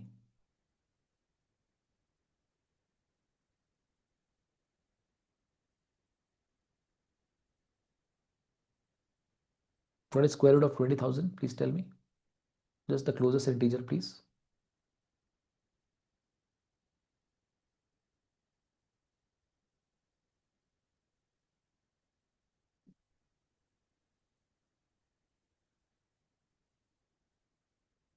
Square root of 20,000, 141. Okay, so we'll set k close to 141.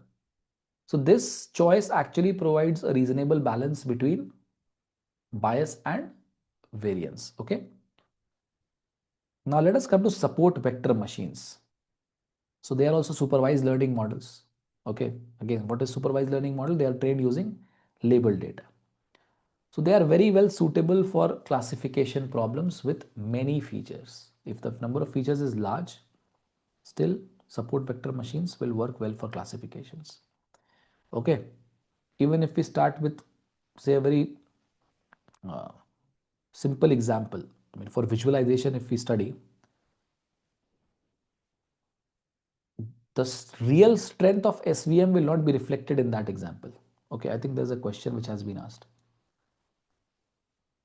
Rajiv is asking, so essentially for inference also using this algorithm, we need to retain some historical data unlike earlier algorithms, not just for training, as there is no training per se.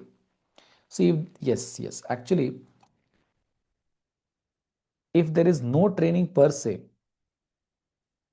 even then we need to retain data. Absolutely correct.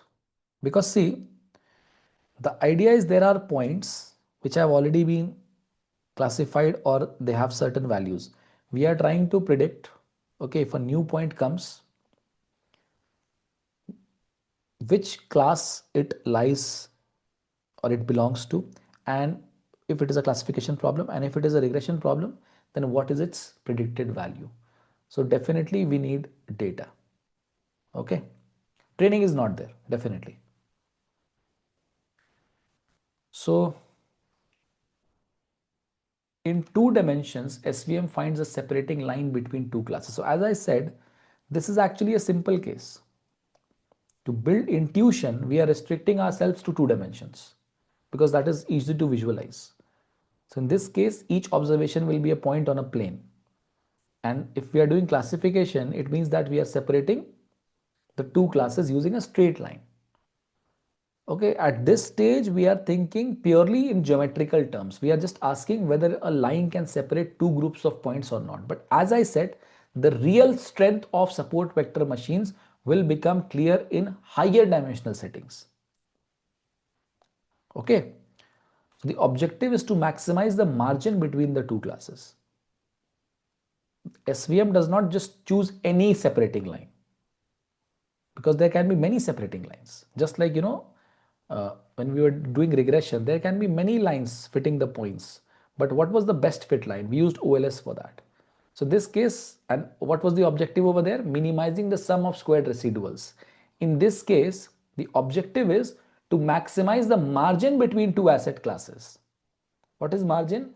Margin is the width of the largest possible gap that can be placed between the two groups without containing any data points, and we'll visualize this also using two dimensions. Okay, and the points which lie on the margin, they are called as support vectors. Okay, these points are very important because they will determine the position of the margin. Okay, now the center of the widest margin is the decision boundary. So the actual decision boundary is not are not the margin lines. The actual decision boundary is the center of the widest margin. So basically the two margin lines, if you have the creating the widest margin, the center of that is your boundary line. Okay, so this is the line that SVM will use to classify new observations that were not a part of the training sample. Okay, so SVM is not about fitting the data as closely as possible. It is finding the most wide separation, you can say, most robust separation, you can say, by maximizing the margin defined by the support vectors, those points which lie on the line, those support vectors. Let's see an example so that you can understand it better. So let's say you have a retail bank which wants to automate car loan decisions, okay, that were previously made manually. So for each applicant, the bank observes two variables, monthly income and total savings. Okay, the outcome, the target variable is whether the loan was granted, which will be coded as 1 for yes, say 0 for no. Okay, now we need to have some data, past data. So here we have a sample of 12 previous applicants shown in this table. Each row is one applicant. Okay, and we'll see the plot also in the next slide, where each point in the plot will correspond to one row of this table. Okay, so objective is very specific. Using only income and savings,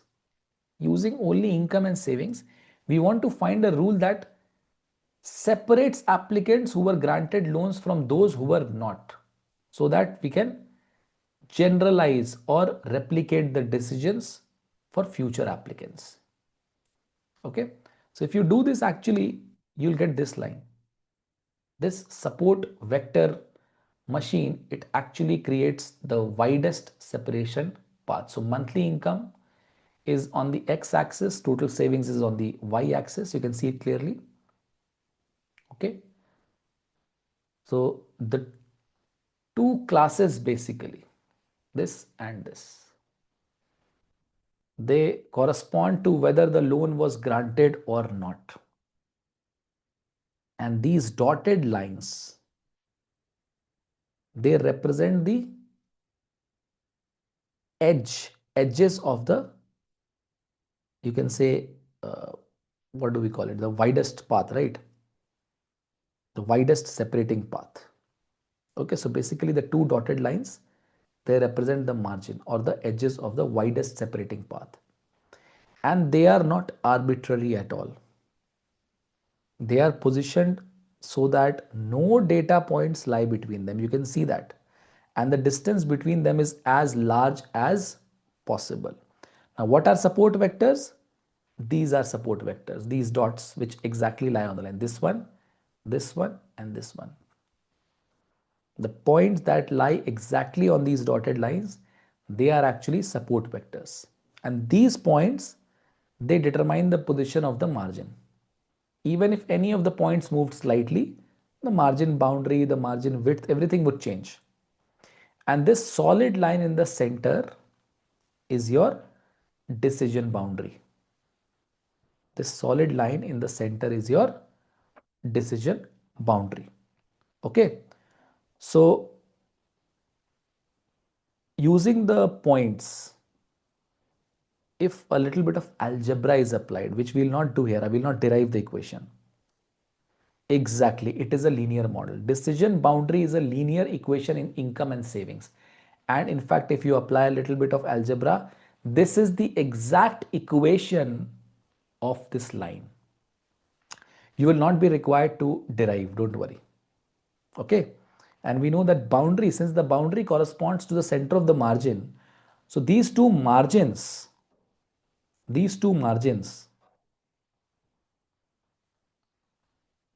they are parallel to the boundary, right? Do you agree or not? Yes. So can I say that if I want to find out the equation of these margins, they will just be parallel shifts to the decision boundary? Yes or no? So when the two lines are parallel, are their slopes different?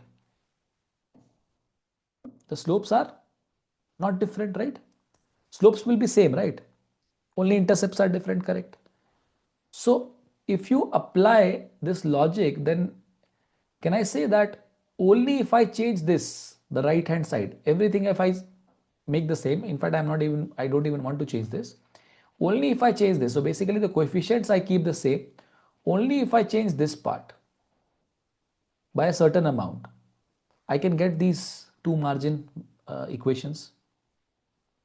Okay, so mathematically this is possible, and it was observed. Again, this is not a part of derivation for the curriculum, it is not required. It was actually observed that margin edges are parallel shifts of the same equation.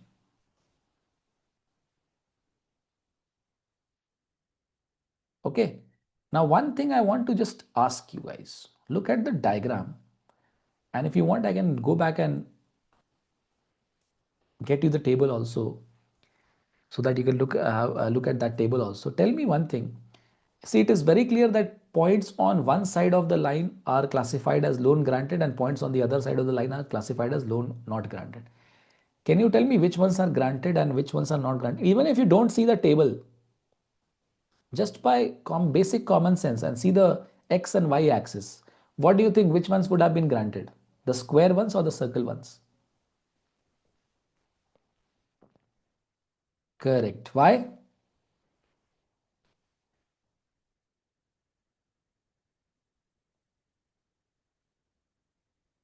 Because yes, either their savings are very high or their monthly incomes are very high, or a combination of both. Higher income or savings and or both, right? Okay, and can you tell me who which which one you can see, which dot you can see, which is seems to be the most unfortunate one, who probably could have just gotten the loan?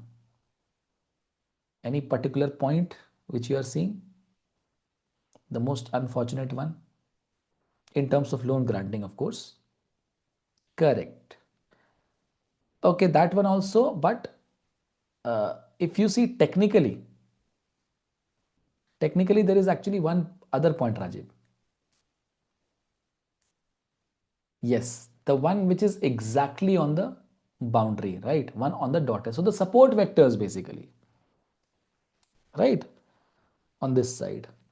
And who are the most fortunate ones?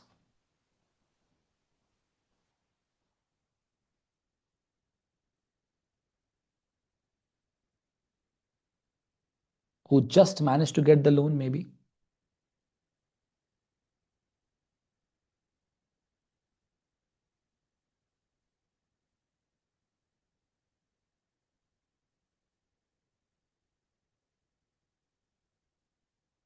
Who just managed to get the loan. Probably they could have been on the other side. Okay, these two squares, right? Yes. These two squares, they could have been on the other side. I mean, with just a small amount of difference in the income and savings. Now, if you see this graph, you remember that you are going to take the FRM Part 1 exam in May 2026. You would never want to be one of these. Okay, either on this side or on this side. Trust me. I mean, you would not aim for these at least. You would want to be this later, that's okay, on the correct side, but never aim for these. Okay, just pass, 2 2 1 3, something like that, because a little bit of bad luck and some small silly mistakes, even though your coverage was decent enough, probably could shift you from hair to hair. That is why 600 hours is the norm for everyone who's going to take the exam. Very, very important. Study the concept properly. It's not just about passing. I always say this, that even if you study for lesser number of hours, it is possible that you may pass. But you really want to go in these regions, right? In the top quartile regions. That makes more sense considering that you've invested so much time, energy, and money. So at least you want your concepts to be very, very strong. Okay, Nisarg is asking, why are we equating just 1 and minus? Again, Nisarg, this is actually a derivation which has been done mathematically, not necessarily true. It may be different for some other lines. In this particular case only, it is just a derivation that has been done. The equation of the line which was found was this only. That's it. We will not do it all the time, Nisarg. Okay, clear? It is just this case. Okay, fine. So, one important part which I want to share with all of you regarding this SVM. Yes, they have given all these details, and yeah, this is the correct classification it seems. But actually, the aim of SVM is not to minimize classification error directly. It is just trying to maximize the margin. So it is possible that, it is just possible that some of the candidates, some of the applicants may have been misclassified also, or can be misclassified in the future, just with the objective of creating the widest boundary. Some outliers, some exceptions can be there. Okay, so it just tries to maximize the margin, and it is important that the training data is correctly classified. That is why. Okay, so support vectors, these 2 points, these 3 points, they actually matter more than all the other points.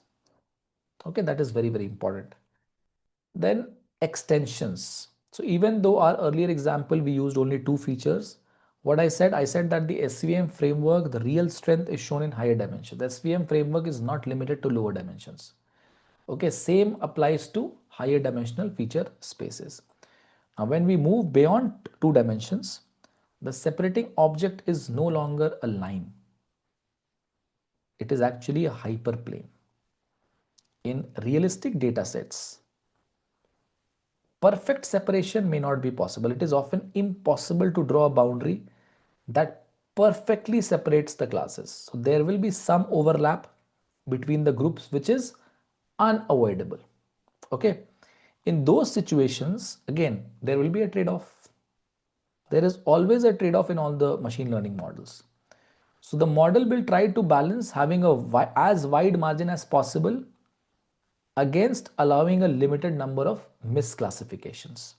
Because if the boundaries are very, very wide, then the chances of misclassification will become higher. So there has to be a trade-off. Okay, there has to be a trade-off. And this leads to the idea of, there is an idea called as soft margin. Okay, SVMs. But again, that is just introduced, not discussed at all. And the decision boundaries can be non-linear using extensions of SVMs. Okay, now let us start logistic regression.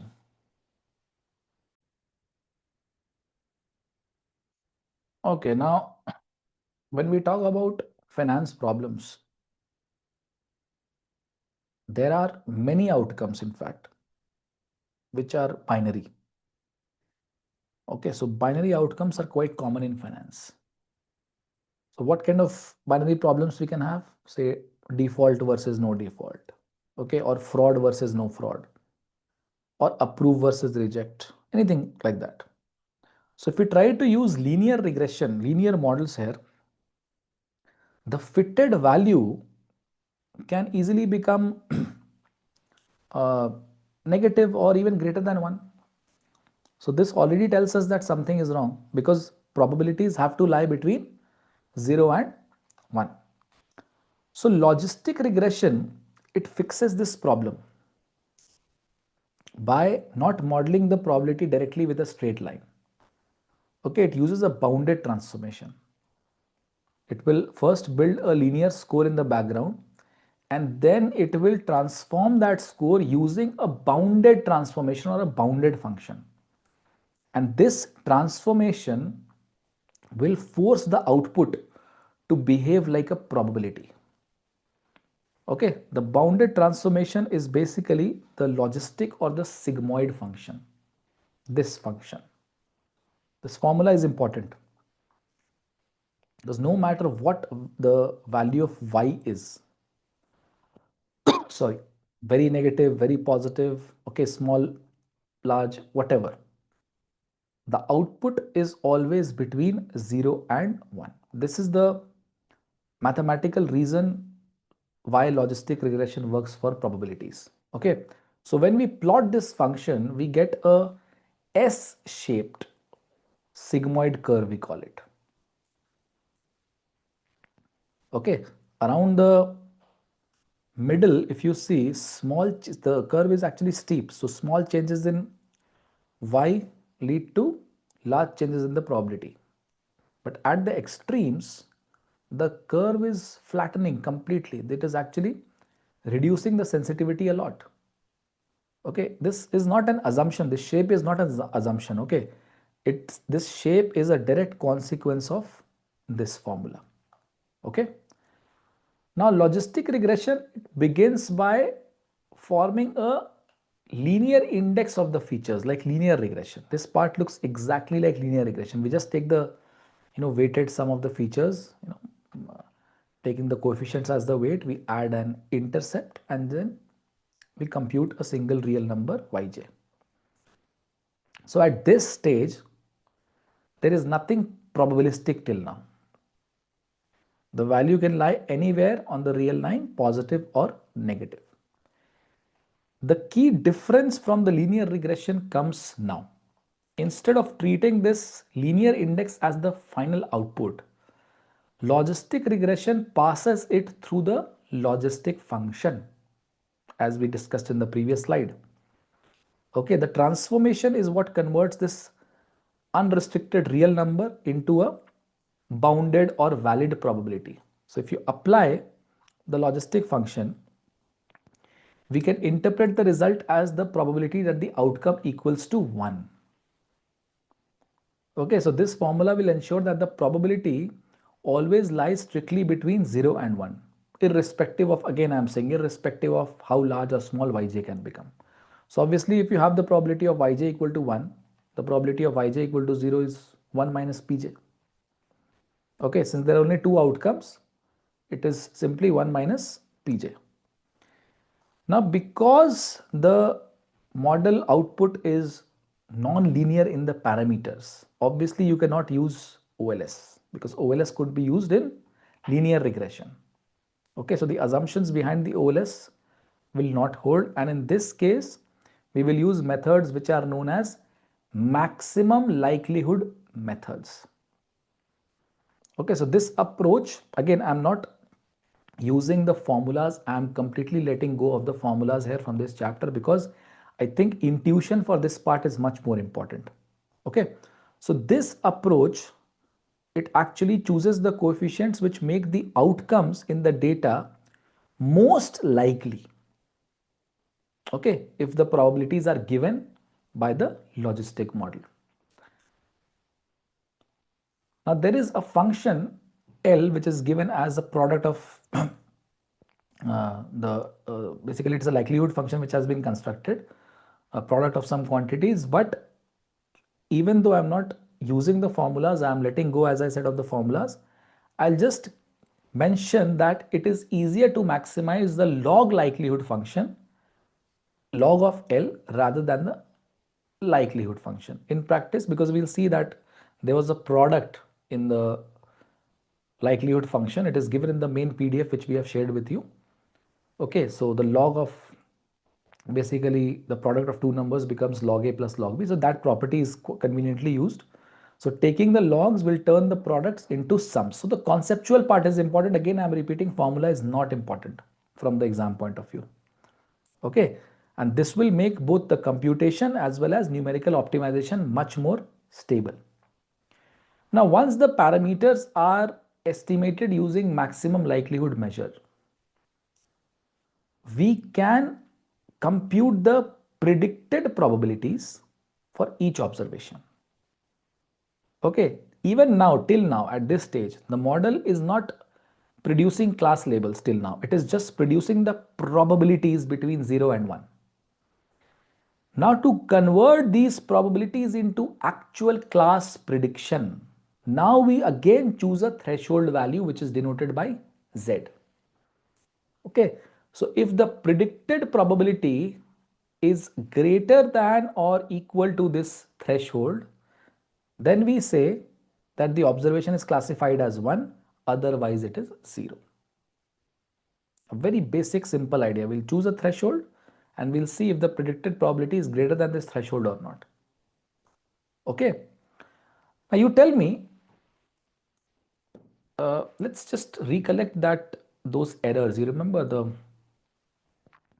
type 1 and type 2 error in the courtroom example, or you can also say default or no default example, the type 1 type 2 errors, if the applicants are being classified as whether the loan should be given or not given. okay, to the applicants who may or may not default. So incorrect classifications can be there, correct classifications can be there. Different types of errors can be there. Type 1 error, type 2 error. There was a cost to each of the errors, right? Okay. So over here also there will be a cost to misclassification. So there can be two types of misclassification because there are two classes. But if the cost of the two types of misclassification is the same, then can you tell me what should be the natural default choice for the threshold Z in terms of probability to compare it with any probability? If the very good answer, it is equal to 0.5. A default choice is Z is equal to 0.5 when misclassification costs are symmetric. So this will treat the false positives and the false negatives in a symmetric manner. But in many financial applications, misclassification costs are not symmetric, they are asymmetric. So for example, in credit risk, if you approve a bad loan, that is a mistake. It is much more costly than rejecting a good customer or a good borrower who may not have defaulted. That is also error. Both are errors. But which one is more costly? Approving a bad loan is more costly. Who can default? Okay, the customer can default in that case. Approving a loan to that customer is more costly than rejecting a loan to a customer who will not default. So in this case, the threshold will be set much lower than 0.5 so that it can reflect the higher cost of these kind of errors. Okay, so let's take an example which has been given. So again, the dependent variable in this model will be binary. It will take the value of 1 if loan is charged off, and it will take the value of 0 if the loan is fully paid. Okay, so this is the table over here from a sample for a sample of 500 observations for the database of a hypothetical lending club which has been taken. Okay, there are some stars which you might be seeing over here. Okay, 3 stars, 2 stars. These 3 stars and 2 stars, they actually denote significance levels at 5%, 2 star at 5%, 3 star at 1%. So obviously if something is significant at 1%, it will obviously be significant at 5% also. Okay, so each row in this table, it corresponds to one of the independent variables which is used to explain the probability of default. This first row, which has been told as called as the bias term, is actually the intercept of the model. Okay, all the remaining rows, they are either they are representing the borrower or they are representing the characteristics of the loan. Like for example, say when you talk about loan amount, okay, interest rate, okay, term, all these things are characteristics of the loan. Or else the income, bankruptcies, these are characteristics of the borrower. Okay, now the estimate column over here, this is the, of course, definition. The estimate column, it reports the estimated coefficients from the logic model. Okay, now these coefficients, they do not represent changes in the probability directly, because if you remember in the linear regression model, they represented the changes in the probabilities directly. In the linear regression model, how did you interpret these terms?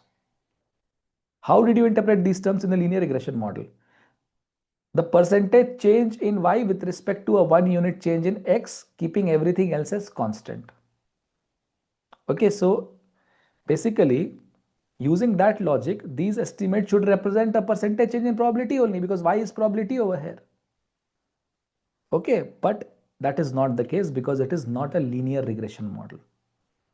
Okay, to be very technically precise, they represent changes in the log of odds of default. In fact, you can derive it quite easily, that log of odds of default, which means log p by 1 minus p, that can also be equal to y. If you just apply a little bit of logarithmic algebra to this expression, you will actually get log of odds of p as yj only. Anyways, we are not going to discuss that right now. So they actually do not represent the changes in probability directly. That is the thing that you need to understand from this point of view. You cannot model them or interpret them like simple linear regression. The important thing, the relatable thing is still the sign, negative or positive, negative or positive, negative or positive. And of course, the magnitude is important to at least test some relative strength. Okay, but direct interpretation is not possible as a percentage change in y. That is not possible. Okay, so sign still has clear meaning. Now, if you see which ones are statistically significant, so you can see that at intercept is definitely significant. These three, the mortgage, okay, and in fact, this indicator is negative also. Statistically significant and negative, which means that borrowers already with a mortgage or borrowers with a mortgage are less likely to default. One is equal to has a mortgage, zero is no mortgage. Okay, then you have interest rate and term. So if you see, they are positive, they are statistically significant and both are positive, which means that higher interest rates and higher loan terms,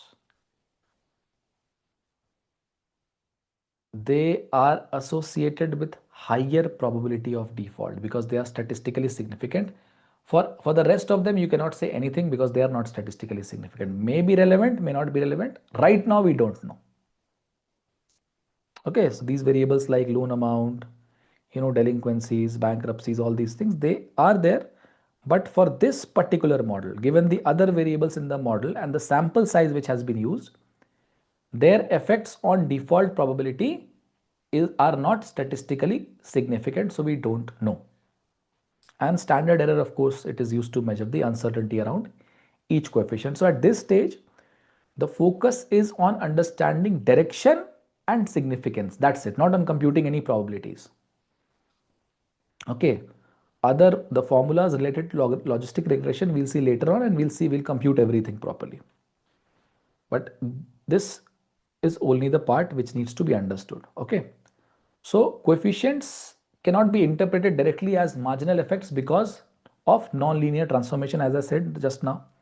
Sign is important. It indicates the direction of impact on default probability. Statistical significance, it identifies which variables meaningfully affect default risk. So if you see the basic crux, the things that we are extracting right now from the table are somewhat in line with what we used to extract from the linear regression table, the at least what we used to see in terms of significance and direction. At least that part is similar, but interpretation is not similar of the coefficients. That's it. Only the interpretation of the coefficients is different. Apart from that, mostly it is same. So longer loan terms and higher interest rates, they increase default probability. We saw that. And having a mortgage significantly reduces default probabilities. We saw that. Apart from that, these variables are not statistically significant in this particular sample. Okay, now what about continuous variables? Still now, we'll see continuous and categorical separately.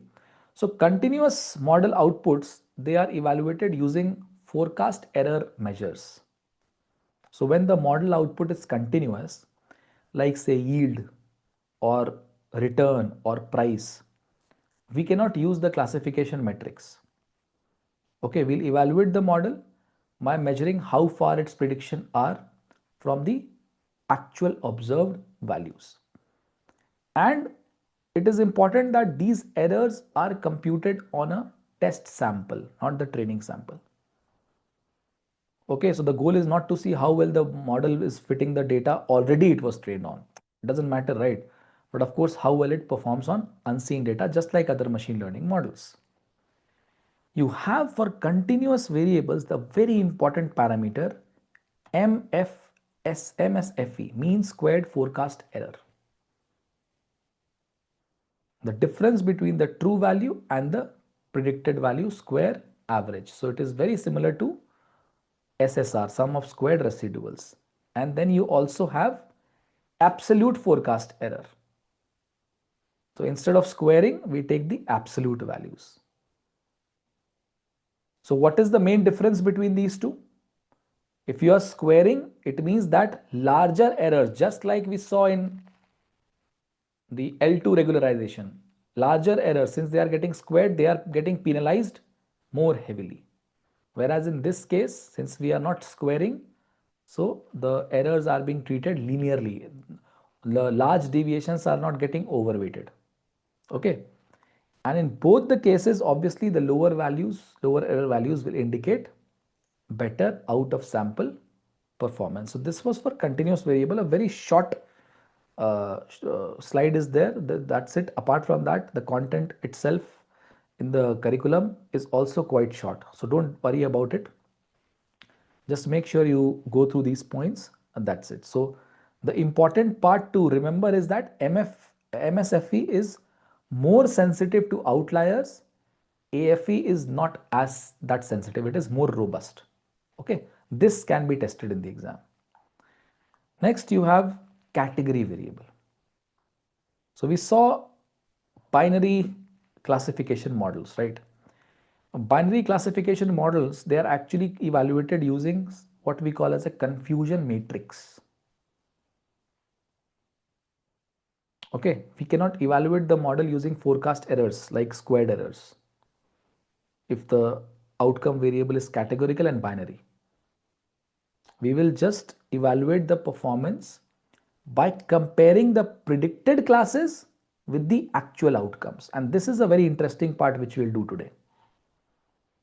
Okay, now the standard tool for doing this is the confusion matrix. So predicted probabilities will be converted into class labels using a threshold. So most classification models like logistic regression that we just did, they produce predicted probabilities, right? And to evaluate the model, what we do? We will first choose a threshold value.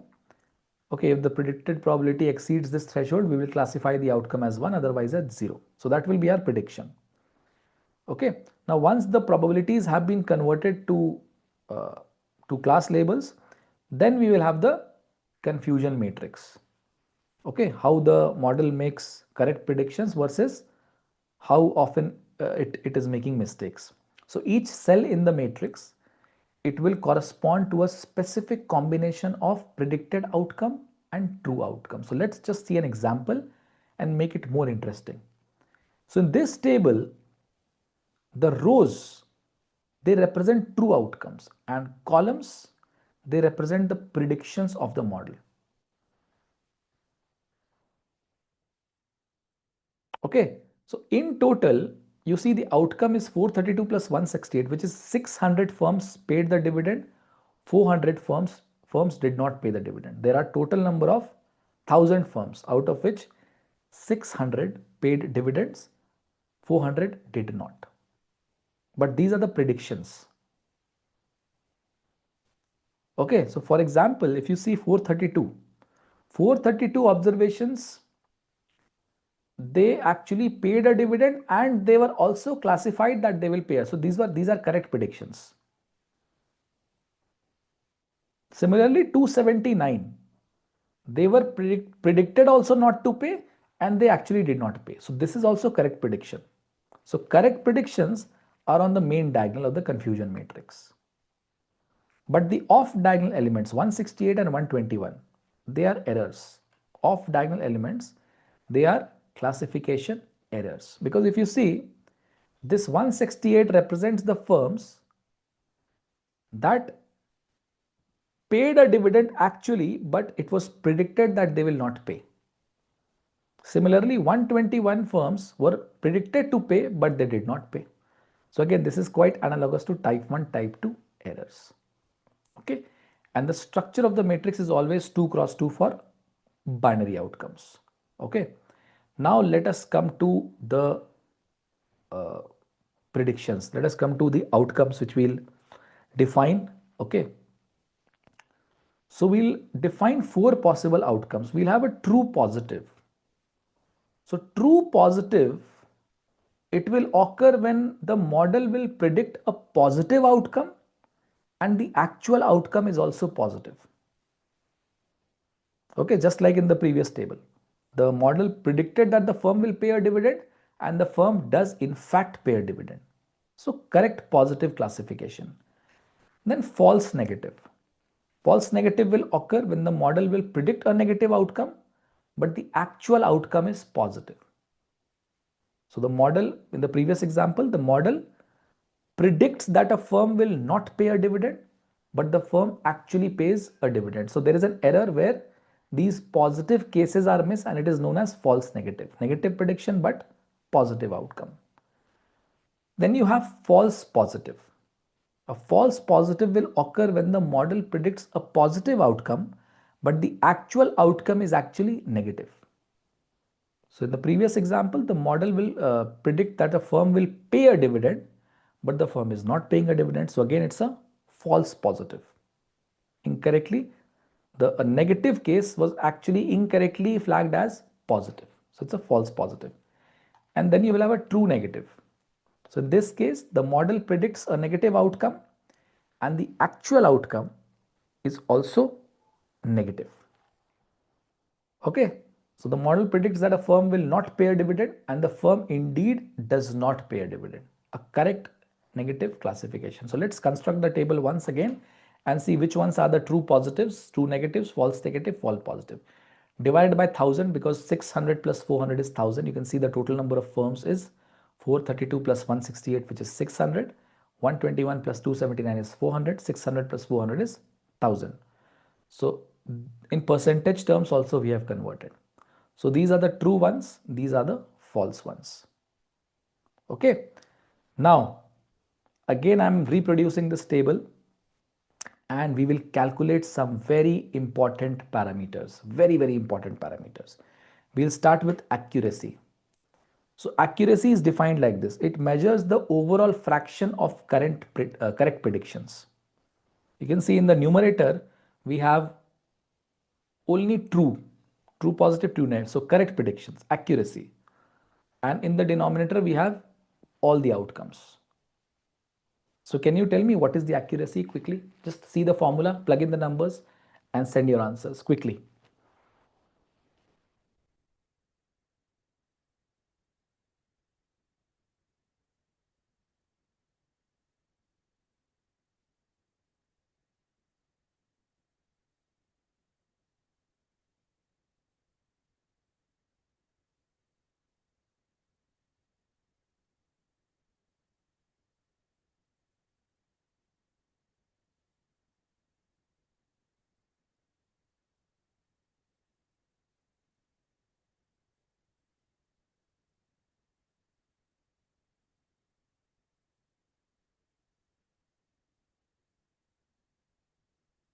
What is the accuracy?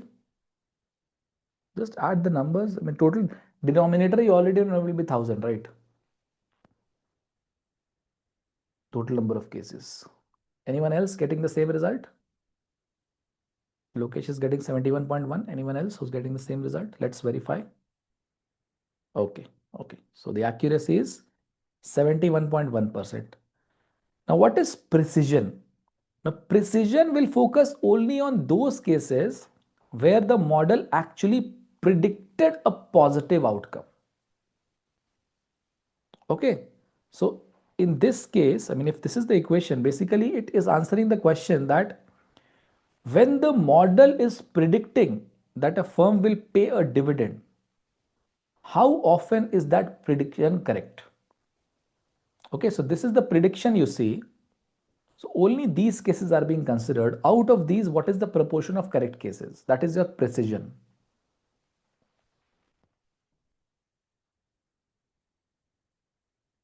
So only on those cases where the model predicted a positive outcome. That is your precision.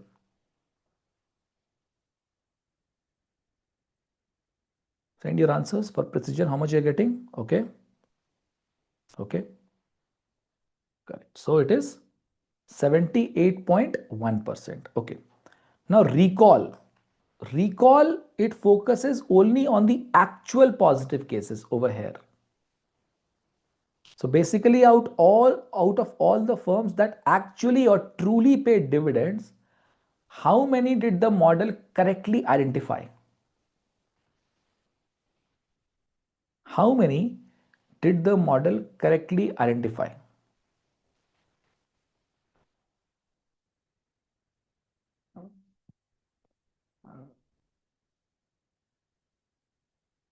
Sorry. What is the recall? Okay, correct. 72%. And finally, error is nothing but 1 minus accuracy. So basically all the false positives and the false negatives. So obviously it will be 1 minus accuracy. So whether you calculate it directly or indirectly, you will get 28.9%. It's quite obvious. Okay. So accuracy gives you an overall picture, but precision and recall, they actually tell you how the errors are occurring. Okay. And depending upon the type of application, any of the parameters can be important. One of the parameters may be more important, in fact, depending upon the question. Okay, so that is why classification performance should never be judged using accuracy alone. Okay, now let's try and connect this entire thing with the threshold, and let's see the trade-off between the true positives and false positives when choosing the threshold Z. So whenever we choose a probability threshold, okay, we are, you can say, deciding implicitly how aggressive the model should be. If you reduce the value of Z, it will actually increase the true positives, guaranteed. Okay, but it will also increase false positives. It is very similar to whatever we have done in hypothesis testing regarding the trade-off between type 1, type 2 errors also. Okay, analogous, I will not say 100% similar, quite analogous. And other cases also where we have seen different kinds of trade-offs. Okay, choosing the value of K, there was a trade-off, bias variance trade-off. So a lot of things can be related. And if suppose you increase Z, then you will reduce the false positives, but again, you will also miss out on some true positives. So that's why I said analogous to the trade-off between type 1 and type 2 errors in hypothesis testing. There is a curve actually, the ROC curve. This ROC curve, it makes this trade-off visible. So on the horizontal axis, you have the false positive rate. On the vertical axis, you have the true positive rate. Each point on the curve, it represents a different value of the threshold. Okay, so as the Z value, as it will move from very high value to very low value, the entire curve can be traced. Okay, so you can see that as false positive as if you want to increase, say, true positive, you have to increase false positive also. Okay, now the area under this ROC curve, it summarizes the overall predictive ability. Area under the curve with the x-axis, not with the diagonal. So don't get confused at this area. We are talking about this whole area, this entire area. Okay, full area. This area, it gives you a, you can say, a single number which you can use to assess the model performance. Okay, so if you have an AUC of 1, if you have an AUC of 1, it will imply perfect classification. But if you have an AUC of 0.5, you see this diagonal line. Can you tell me what is the area between uh, uh, or beneath this diagonal line? Just use the basic properties of right angle triangle. This is a right angle triangle, right? Half times base times height. How much you are getting area? Correct, Rajiv. It's actually 0.5 because this is 1, this is also 1.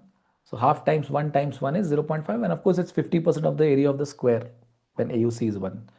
So basically, if you have an AUC of 0.5, it is actually the dashed line and it indicates no predictive ability at all. So this is equivalent to random guessing. Okay, because as the number of false positives are increasing, exactly in the same rate true positives are increasing. So basically, to increase true positive by 1, you also have to increase false positive by 1. Then what is the predictive ability? Nothing, 0. If the AUC is below 0.5, so below this dashed line, so if the curve is something like this, let's say, it is even worse than random model. In fact, it has negative predictive value, we'll say. Okay. So this ROC curve is being heavily tested in the last 2-3 years, the basic ideas behind this ROC curve. Okay. Now ROC and AUC, they extend naturally beyond binary classification. So even though we have derived all these parameters, these metrics using assuming two outcomes, the same ideas, they can be extended to multi-class settings like credit rating predictions, etc. So intuition is the same. We just have to evaluate how well the model will separate the outcomes rather than focusing on a single threshold. Okay. So this completes model evaluation.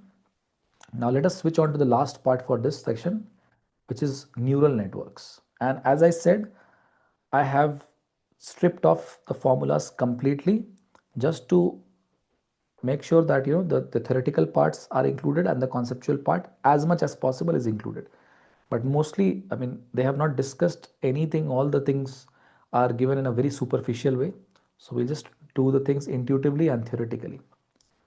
So artificial neural networks, they are machine learning models that are loosely inspired by how the human brain processes the information or computes. Okay, so the main idea is that the inputs are transformed through the layers of interconnected nodes. Okay, and the most common architecture is known as the feed forward network, which is trained using back propagation. So information actually moves in one direction from inputs to output. And the parameters of the model, like say weights, biases, they are updated using this model, back propagation model. This type of neural network is also called as a multi-layer perceptron. Okay, it means that it consists of multiple layers of linear combinations followed by non-linear transformations. Okay, so in this figure, if you see, we have three input variables. Then you have a single hidden layer, okay, with three hidden nodes and one output variable y. Now, since when I was doing decision trees, I mentioned one thing, that the decision trees are much more transparent than many other machine learning models. And in fact, if you see neural networks, they are actually much more opaque than other machine learning models. There are a lot of hidden layers, in fact. This is a very simple one. And you have one output variable y. So each hidden node, it actually combines the input variables using some kind of a weighted sum, weighted average, weighted sum, and then it applies a non-linear function to produce its output. Okay, that is what each hidden node does. So mathematically, okay, sorry, I think this is the animation. The example shows three inputs, one hidden layer. Yeah, that's okay. So they are non-linear function of weighted inputs. Now mathematically, H1, H2, H3, each hidden node is computed as a non-linear transformation of the weighted sum of these input variables, which was the output, okay, of the previous layer, which we can say the input layer basically. Next, we have a symbol which was used, which again I have not used over here. A symbol which was extensively used was phi, okay, to denote the activation function. Okay, so just remember that this phi is the activation function. Now, activation functions, they actually introduce non-linearity into the network. Okay. Hidden layer outputs, each hidden node, it first calculates a weighted sum of the input variables and also a bias term. And then it applies this activation function to the entire sum. The output also is calculated using the same way, the same idea. The only difference is that instead of using the inputs, it uses the second layer. Okay. So it uses the second layer, the values of the hidden nodes as their inputs. Then of course, yes, similarly from the hidden layer values. So without the activation functions, the network will reduce to a linear model. So the main role, as I said, of the activation function is to introduce non-linearity into the model. If this activation function is gone, if we remove this, the entire neural network, it would collapse into a single linear regression. It doesn't matter how many layers you add. This activation function is what actually converts, it actually brings that neural network to life, and it changes it from a simple linear regression. Okay. Now, there are actually different kinds of activation functions which can be used. Okay. And again, just like the logistic regression, you have that sigmoid function, right? So this sigmoid function, or 1 by 1 plus e raised to the power negative y, this is one of the commonly used activated function, okay, which was also used in logistic regression. Now the weights and biases, the weights are basically the coefficient on the inputs, as we discussed.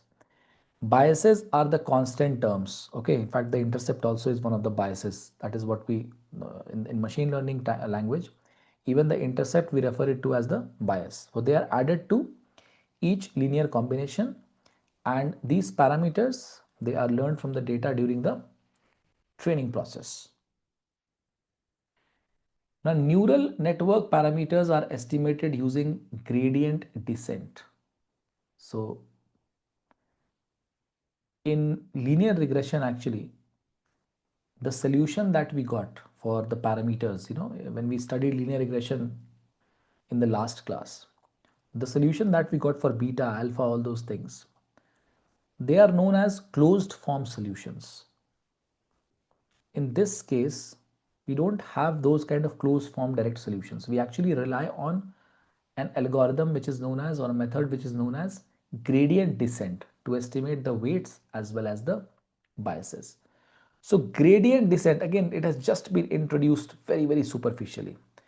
It is a general optimization algorithm which is used to minimize an objective function. Okay. So starting from an initial guess for the parameters, all the parameters are guessed. The algorithm will repeatedly update them in the direction that most reduces the objective function. So it is a little similar to the choice of threshold that is done. Okay, but in a much more complex way. Now this process can be visualized by, as as you are moving downhill in the direction of the steepest path or a steepest descent